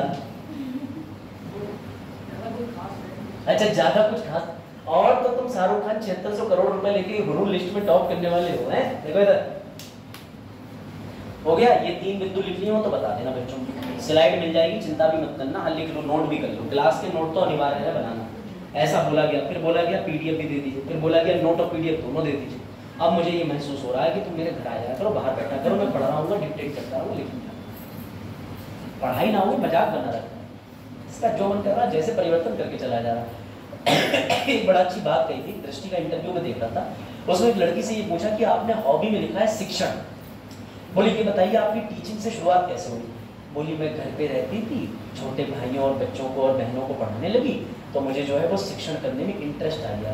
तो कितना बढ़िया एग्जामिनर ने काउंटर करा, बोले ऐसे ही आप इस प्रोफेशन को डॉक्टर से जोड़िए कि मेरी डॉक्टर बनने की इच्छा ऐसे हुई, घर में थी, छोटे भाई बहन का पेट खोला, ऑपरेशन करा और मुझे तीव्र इच्छा हुई मैं तो डॉक्टर बन सकती हूँ। तो बोले शिक्षण को लोग पता नहीं क्यों मजाक में लेते हैं। पता है टीचर क्यों नहीं पढ़ा पाता है? या तो उसकी ऑडियंस जो है उससे कनेक्ट नहीं कर पाती, पहली चीज, कनेक्ट करने का बच्चों को रास्ता है। दूसरी बात क्या होती है कि बच्चों के हिसाब से पढ़ाने के स्तर में बदलाव लाए जाते हैं। अगर टीचर थोड़ी ट्रेनिंग करा हुआ है, ये आप जो खान सर को देखते हो या बड़े बड़े टीचर को देखते हो, इनके अंदर क्या है कि जनता से जुड़ने के तरीके हैं। वो ऐसे शब्दों का जानबूझ के प्रयोग करते हैं जो शब्द तुम आम भाषा में दोस्तों से बात कर लेते हो। लड़कों की बात कर रहा हूँ, लड़कियां नहीं कहती ससुरे और जने क्या क्या, समझ रहे? तो बेटा इस वजह से जनता से कनेक्टिविटी हो जाती है। दिव्य कीर्ति सर का फेस वैल्यू आप इतना आज की डेट में कि अगर कहीं उनका फोटो लगा दो तो आदमी कहेगा अरे लेजेंड है, खुद यूपीएससी निकाल के इतने रिजल्ट लाती है। तो उनको अगर तुम्हें नींद आ रही है तब भी मुंह पे छपाका डालोगे, इतना अंतर आ जाए और कोई अंतर नहीं होता। और यहाँ बेचारा मास्टर कहीं बड़ी कोचिंग करके पैसा लगा खड़ा हो रहा है, इंटरव्यू तक जा रहा है, तब भी ना। चलो ठीक है, हाँ बिल्कुल सही बात है। देखो और बता दो चिक चिक के तो मैं है। वैसे ही पिछले साल जब मैंने पढ़ाना शुरू करा था दिल्ली से 2-3 बच्चों ने वीडियो देखी, एक का फोन आया ऑफिस में, मेरे पास फोन आया, बोले आप अभिषेक सर है, दिल्ली से फोन आया। मैंने कहा संसद की सीट पक्की, राज्यसभा में नाम है? बोले नहीं, एक बच्चा पूछ रहा नोट्स मिल जाएंगे। चलो तो ऐसा भी हो जाता बेटा कभी कभी। आ जाओ अब लिखो, बलवंत राय मेहता समिति ने जो चीज सुझाई उसे ये बोला। ये पूरे क्वेश्चन का आंसर है, बलवंत राय मेहता समिति ने एक और चीज सुझाई जिसका नाम है लोकतांत्रिक विकेंद्रीकरण। क्यों? क्योंकि भैया डेमोक्रेसी को गांव में 3 भागों में बांट देना, और शक्ति देने को क्या कहते हैं? विकेंद्रीकरण, छीनने को क्या कहते हैं? केंद्रीकरण। ये वर्ड लिख लो, ये वर्ड लिख लो, डेमोक्रेटिक डिसेंट्रलाइजेशन, लोकतांत्रिक विकेंद्रीकरण। किसने सुझाया? बलवंत राय मेहता समिति ने। ये क्वेश्चन आ चुका है अभी रिसेंटली 2017 में, मैं क्वेश्चन भी दिखा रहा हूं उसके बाद कि क्वेश्चन आया क्या। बलवंत राय मेहता समिति ने सुझाया था लोकतांत्रिक विकेंद्रीकरण। इसमें वो ट्रायंगल बन जाएगा, ग्राम पंचायत, पंचायत समिति, जिला परिषद। उसी को कहते हैं लोकतंत्र का विकेंद्रीकरण, शक्तियों का विभाजन, बांटो बांटो बांटो। एक चॉकलेट अकेले खाली, एक चॉकलेट 3 में बांट दी, तो 3 में बांटना विकेंद्रीकरण, अकेले खाली केंद्रीकरण। अब समझ गए? लालची तो हो तो तभी समझ गए। लिखा चरण? ले भैया ले क्वेश्चन टाइम बताओ, हिंदी में ही दे तो मैं। यूपीएससी 2017 का प्रश्न पढ़िए, स्थानीय स्वशासन की सर्वोत्तम व्याख्या की जा सकती है। अब तो तुरंत बता दो, तुरंत। ऑप्शन बी है आंसर की नहीं? यूपीएससी में इस पोर्शन से पूरी रिपोर्ट में कुछ पूछा? सर कुछ नहीं पूछा कि अध्यक्ष कौन होगा, सिर्फ वो चीज पूछी जो पूरे इसमें सार है कि क्या बताया गया, 3 टियर सिस्टम का दूसरा नाम क्या है? लोकतांत्रिक विकेंद्रीकरण। अब आई बात समझ में? इसीलिए मैं कह रहा हूं कि पढ़ने के लिए यहाँ आराम से ओपन माइंड से पूरे फोकस से आओ, नहा के आया करो, एकदम ठंडा पानी चिल्ड बढ़िया वाला। ऐसे अभी ठंडे शुरू हो रही है, लौट लो बर्फ, लौट लो कूद पड़ो बर्फ। सर फिर कुछ और ही आएगा सर, हम नहीं आएंगे सर। ठीक, माँ बाप आएंगे सर, बॉडी लेके अच्छा खासा सुबह सुबह, अब तो उठ ही नहीं रहा। चलो हो गया, बढ़े आगे। प्रश्न लिख लिया, प्रश्न मतलब प्रश्न का उत्तर। अब ले भैया देखो, इसके बाद अगली चीज ये भी छोड़ दो, आप इस डायग्राम पे आ जाओ, थोड़ा सा काम कर लो मेरे साथ इस डायग्राम पे। गांव में केंद्र में लोकसभा, राज्यसभा, राष्ट्रपति, राज्य के विधानमंडल में विधानसभा, विधान परिषद, राज्यपाल। आज से गांव में क्या देखने को मिलेगा? ग्राम पंचायत, पंचायत समिति, जिला परिषद। सुनो ध्यान से, कौशल ध्यान रखना। ग्राम पंचायत में बताया गया कि चुनाव कैसे होंगे? डायरेक्ट। प्रधान को वोट देते हो, सदस्य को वोट देते हो, यानी सर ग्राम पंचायत में चुनाव कैसे होंगे? डायरेक्ट होंगे। पंचायत समिति में चुनाव डायरेक्ट भी होंगे, इनडायरेक्ट होंगे। अभी सिर्फ ओवरव्यू दे रहा हूं, पढ़ाऊंगा तो आगे। इसका मतलब पंचायत समिति में आप सदस्य चुन के भेजोगे, उन्हीं सदस्यों में से कोई एक अध्यक्ष बन जाएगा। सेम चीज जिला परिषद में बनाएगी कि जिला परिषद में भी आप चुन के भेजोगे व्यक्ति को, और उन्हीं व्यक्तियों में से कोई एक क्या बन जाएगा? जिला अध्यक्ष। इसको मैं इसलिए बता रहा हूँ, आपके पीलीभीत के अंदर आसपास के गांव की देखरेख करने के लिए जिला अध्यक्ष भी मौजूद है, जिला पार्षद के सदस्य भी मौजूद हैं, पंचायत समिति भी है, ब्लॉक मेंबर भी है। ये सारी संरचना फैली हुई है। आज जाकर के थोड़ा रिसर्च करना है, इस पर कोई अच्छी वीडियो देखो ताकि आपको ये हायरार्की समझ आ जाए। मैं तो समझाऊंगा ही समझाऊंगा, ठीक। तो ये कौन सा मॉडल है? बलवंत राय मेहता। ये एक पाप कर गए, ध्यान से सुनना, तेज ध्यान देना। ये पाप क्या कर गए समझना, सबसे ऊपर की इस इकाई को कैसा बना गए, और इसका जो हेड था, अध्यक्ष था, वो किसे बना गए? डीएम की नियुक्ति केंद्र करता है, डीएम केंद्र का व्यक्ति होता है। ये प्रशासन बांटने के पीछे कारण था कि गांव को खुद की शक्ति देना। लेकिन अब गांव की खुद की शक्ति बचेगी क्या? क्यों? क्योंकि डीएम को कहां से आदेश आएगा? पीएम से। पीएम साहब का सचिव फोन करेगा सेक्रेटरी, डीएम साहब इस गांव के लोगों में दलित का मुद्दा ज्यादा उठ रहा है, दबा दो। तो डीएम साहब कहेंगे ओके, और डीएम साहब का सबसे ऊपर टॉप पे बैठे हैं, तो इनकी बात किसे माननी पड़ेगी? उससे नीचे, सबसे नीचे। यही गलती हो गई बलवंत राय मेहता समिति से कि इन्होंने यहाँ पर अध्यक्ष बनाने की, हेड बनाने की बात कैसे कर दी? डीएम को। आगे जाके ये तरीका बदल जाएगा। तभी तो आज की डेट में हम देखते हैं कि पीलीभीत से एक महिला है जिनको चुना गया। और क्यों चुना गया महिला को? क्योंकि अगर डीएम को डायरेक्टली बना दोगे तो डीएम तो केंद्र सरकार के कानून को लागू कर। अब बात समझ रहे हो? ये कंसेप्चुअल पार्ट है। चरण समझ आई बात? ये बलवंत राय मेहता की समिति थी, सुनना ध्यान से। अब देखो, बलवंत राय मेहता समिति की रिपोर्ट आई, पूरे भारत में खुशियां झूमी। इसी खुशी में नागौर डिस्ट्रिक्ट राजस्थान पहला ऐसा जिला बना। नागौर, नागपुर नहीं, नागौर, नागौर, नागौर एकमात्र पहला ऐसा डिस्ट्रिक्ट बना राजस्थान में जिसने 2 अक्टूबर 1959 को अपने यहाँ पंचायती राज संस्था बनाई। लिख लो जिसने। हाँ भाई शुरू करें? गुड। तो देखो भाई ध्यान से, क्या होता है कि प्रशासन के अंदर जब कोई भी ऐसा अधिकारी अपने हाथ में सिस्टम ले लेता है तो ये देखना बड़ा योग्य होता है कि योग्य भी है चलाने के सिस्टम की नहीं। समझ रहे हो बात? हाँ, तो नागौर डिस्ट्रिक्ट में यही हुआ कि नागौर डिस्ट्रिक्ट के अंदर ये सुविधा जो है वो भले ही लग रही थी 2 अक्टूबर 1959 को कि ये पंचायती राज संस्था का जन्म हुआ है, लेकिन पंचायती राज संस्था का जन्म नहीं हुआ था। यहाँ केंद्र के बने बनाए ढांचे को लागू कर दिया था। आसान करते हैं, 2 अक्टूबर 1959 को राजस्थान पहला जिला बना जिसने अपने यहाँ ये पंचायती राज प्रणाली लागू कर दी। सर दूसरा राज्य कौन सा बना? आंध्र प्रदेश। सवाल आया हुआ है कि राजस्थान और दूसरा राज्य कौन सा है? आंध्र प्रदेश। लिख लो, दूसरा राज्य कौन सा है? आंध्र प्रदेश। आंध्र प्रदेश लिख लीजिए। और बेटा ये भी कब लागू किया गया? 2 अक्टूबर 1959 को, गांधी जयंती पे, क्योंकि हर चीज गांधी जी से निर्भर तो निकलेगी। और अगर अब भी आपको डाउट है तो आप ये डायग्राम एक बार बनाएं, ये सबसे इंपॉर्टेंट है। 50 में देश आजाद हुआ, नेहरू जी का विचार था कि गांधी जी के विचार को सार्थक करें। 1952 में सीडीपी, 1953 में एनईएस, 1957 में एनईएस का विस्तार जांच करने के लिए इन दोनों का बलवंत राय मेहता समिति, और इस समिति की सिफारिश पे ठीक 2 साल के बाद क्या गठित हो गया? पंचायती राज इंस्टीट्यूशन। पंचायती राज इंस्टीट्यूशन, पंचायती राज इंस्टीट्यूशन। हाँ, अब आया कनेक्टिविटी समझ में? तो नागौर राजस्थान 2 अक्टूबर खामोश।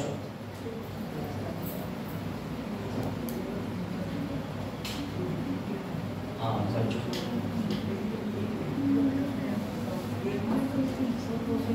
उसे तो गिनती कर नहीं है तब बिल्कुल आप ठीक है। हाँ भाई, ये डायग्राम बना लिया। Have you made this diagram? English CBSE flying from window air, है ना? अब तो मुझे भी लगने लगा घर से सीबीएसई की मार्कशीट उठा के देखता हूँ, उस पर पेंसिल से यूपी बोर्ड लिख चुका हूँ। मैं भी यूपी बोर्ड का ही चाहता हूँ। वैसे मैंने हर बोर्ड का बहुत अच्छा अनुभव लिया है, ठीक है? स्मार्ट बोर्ड का, व्हाइट बोर्ड का, वो क्या लगा बोर्ड की बात करो। बढ़े आगे। सर फिर क्या हुआ? तो बेटा ध्यान से सुनना, राजस्थान में बलवंत राय मेहता समिति का सजाया हुआ मॉडल नागौर डिस्ट्रिक्ट में फेल हो गया। इसके लिए राजस्थान ने अपने यहाँ लोकल लेवल पे एक समिति बनाई।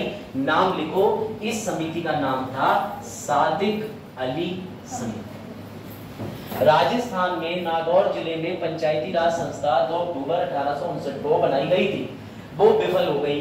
उसके विफल होने के बाद क्या हुआ? सर उसके विफल होने के बाद सिर्फ राजस्थान सरकार ने जांच कराई कि फेल क्यों हो गया। जांच के कारण आपके सामने लिखे हुए हैं पैसा, फंक्शन, कार्य करने वाले, फंक्शनरी, तीनों ही मिसिंग थे। पैसा, फंक्शन, कार्य करने वाले, तीनों ही मिसिंग थे।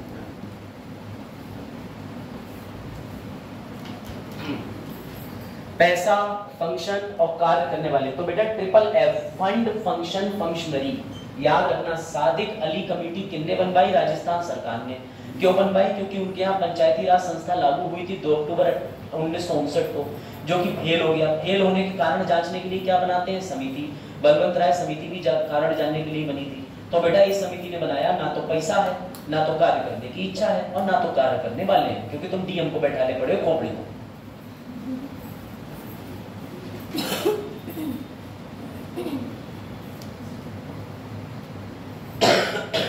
नोट किया? कर लो, कर लिया नोट? अरे उसके बाद सरकार को लगा कि हमारा बलवंत राय मेहता कमेटी मॉडल भी फेल हो गया, सब कुछ मॉडल फेल हो रहा, अब करें क्या? तो केंद्र सरकार ने दोबारा से बलवंत राय मेहता के नामा राशि एक और आदमी को एक काम सौंपा, जिनका नाम था अशोक मेहता समिति। लेकिन बेटा याद रखना, अशोक मेहता समिति की सिफारिशों का पालन, सादिक अली के बारे में मैंने पूरा लिख दिया है, देख लेना कि आयोग राजस्थान सरकार द्वारा बनाई गई थी समिति, सब लिख दिया, कोई टेंशन नहीं। अब कुछ टाइम लो, इस सवाल का उत्तर दो और घरे जाओ। इस सवाल का उत्तर तो तुरंत देना है आपको, नैनो सेकंड। तीसरा, हाँ, जिनने तीसरा बोला है उन्हें, हाँ बच्चे प्रश्न तो पढ़ लो। मौलिक कर्तव्य पूछे हैं, मौलिक कर्तव्य स्वर्ण सिंह के थे, तभी मैंने जानबूझ करके कंफ्यूजिंग सवाल डाला। मैंने सादिक अली समिति वाला प्रश्न ही नहीं रखा। यहाँ क्या लिख दिया? भारतीय संविधान में कर्तव्य किसने जोड़े हैं? यही तो गोल्डन चीज होती है एग्जाम। चश्मा भूल गए? लो भैया लो, आई ड्रॉप खरीदो, फंडामेंटल ड्यूटीज। चलो भैया, सादिक अली कमेटी बन गई, किसके द्वारा बनी? राजस्थान सरकार के द्वारा। हैप्पी बर्थडे टू भारत में पंचायती राज सुझाव के लिए सबसे बड़ी समिति, जिसने 132 सुझाव दिए। कितने सुझाव दिए? 132।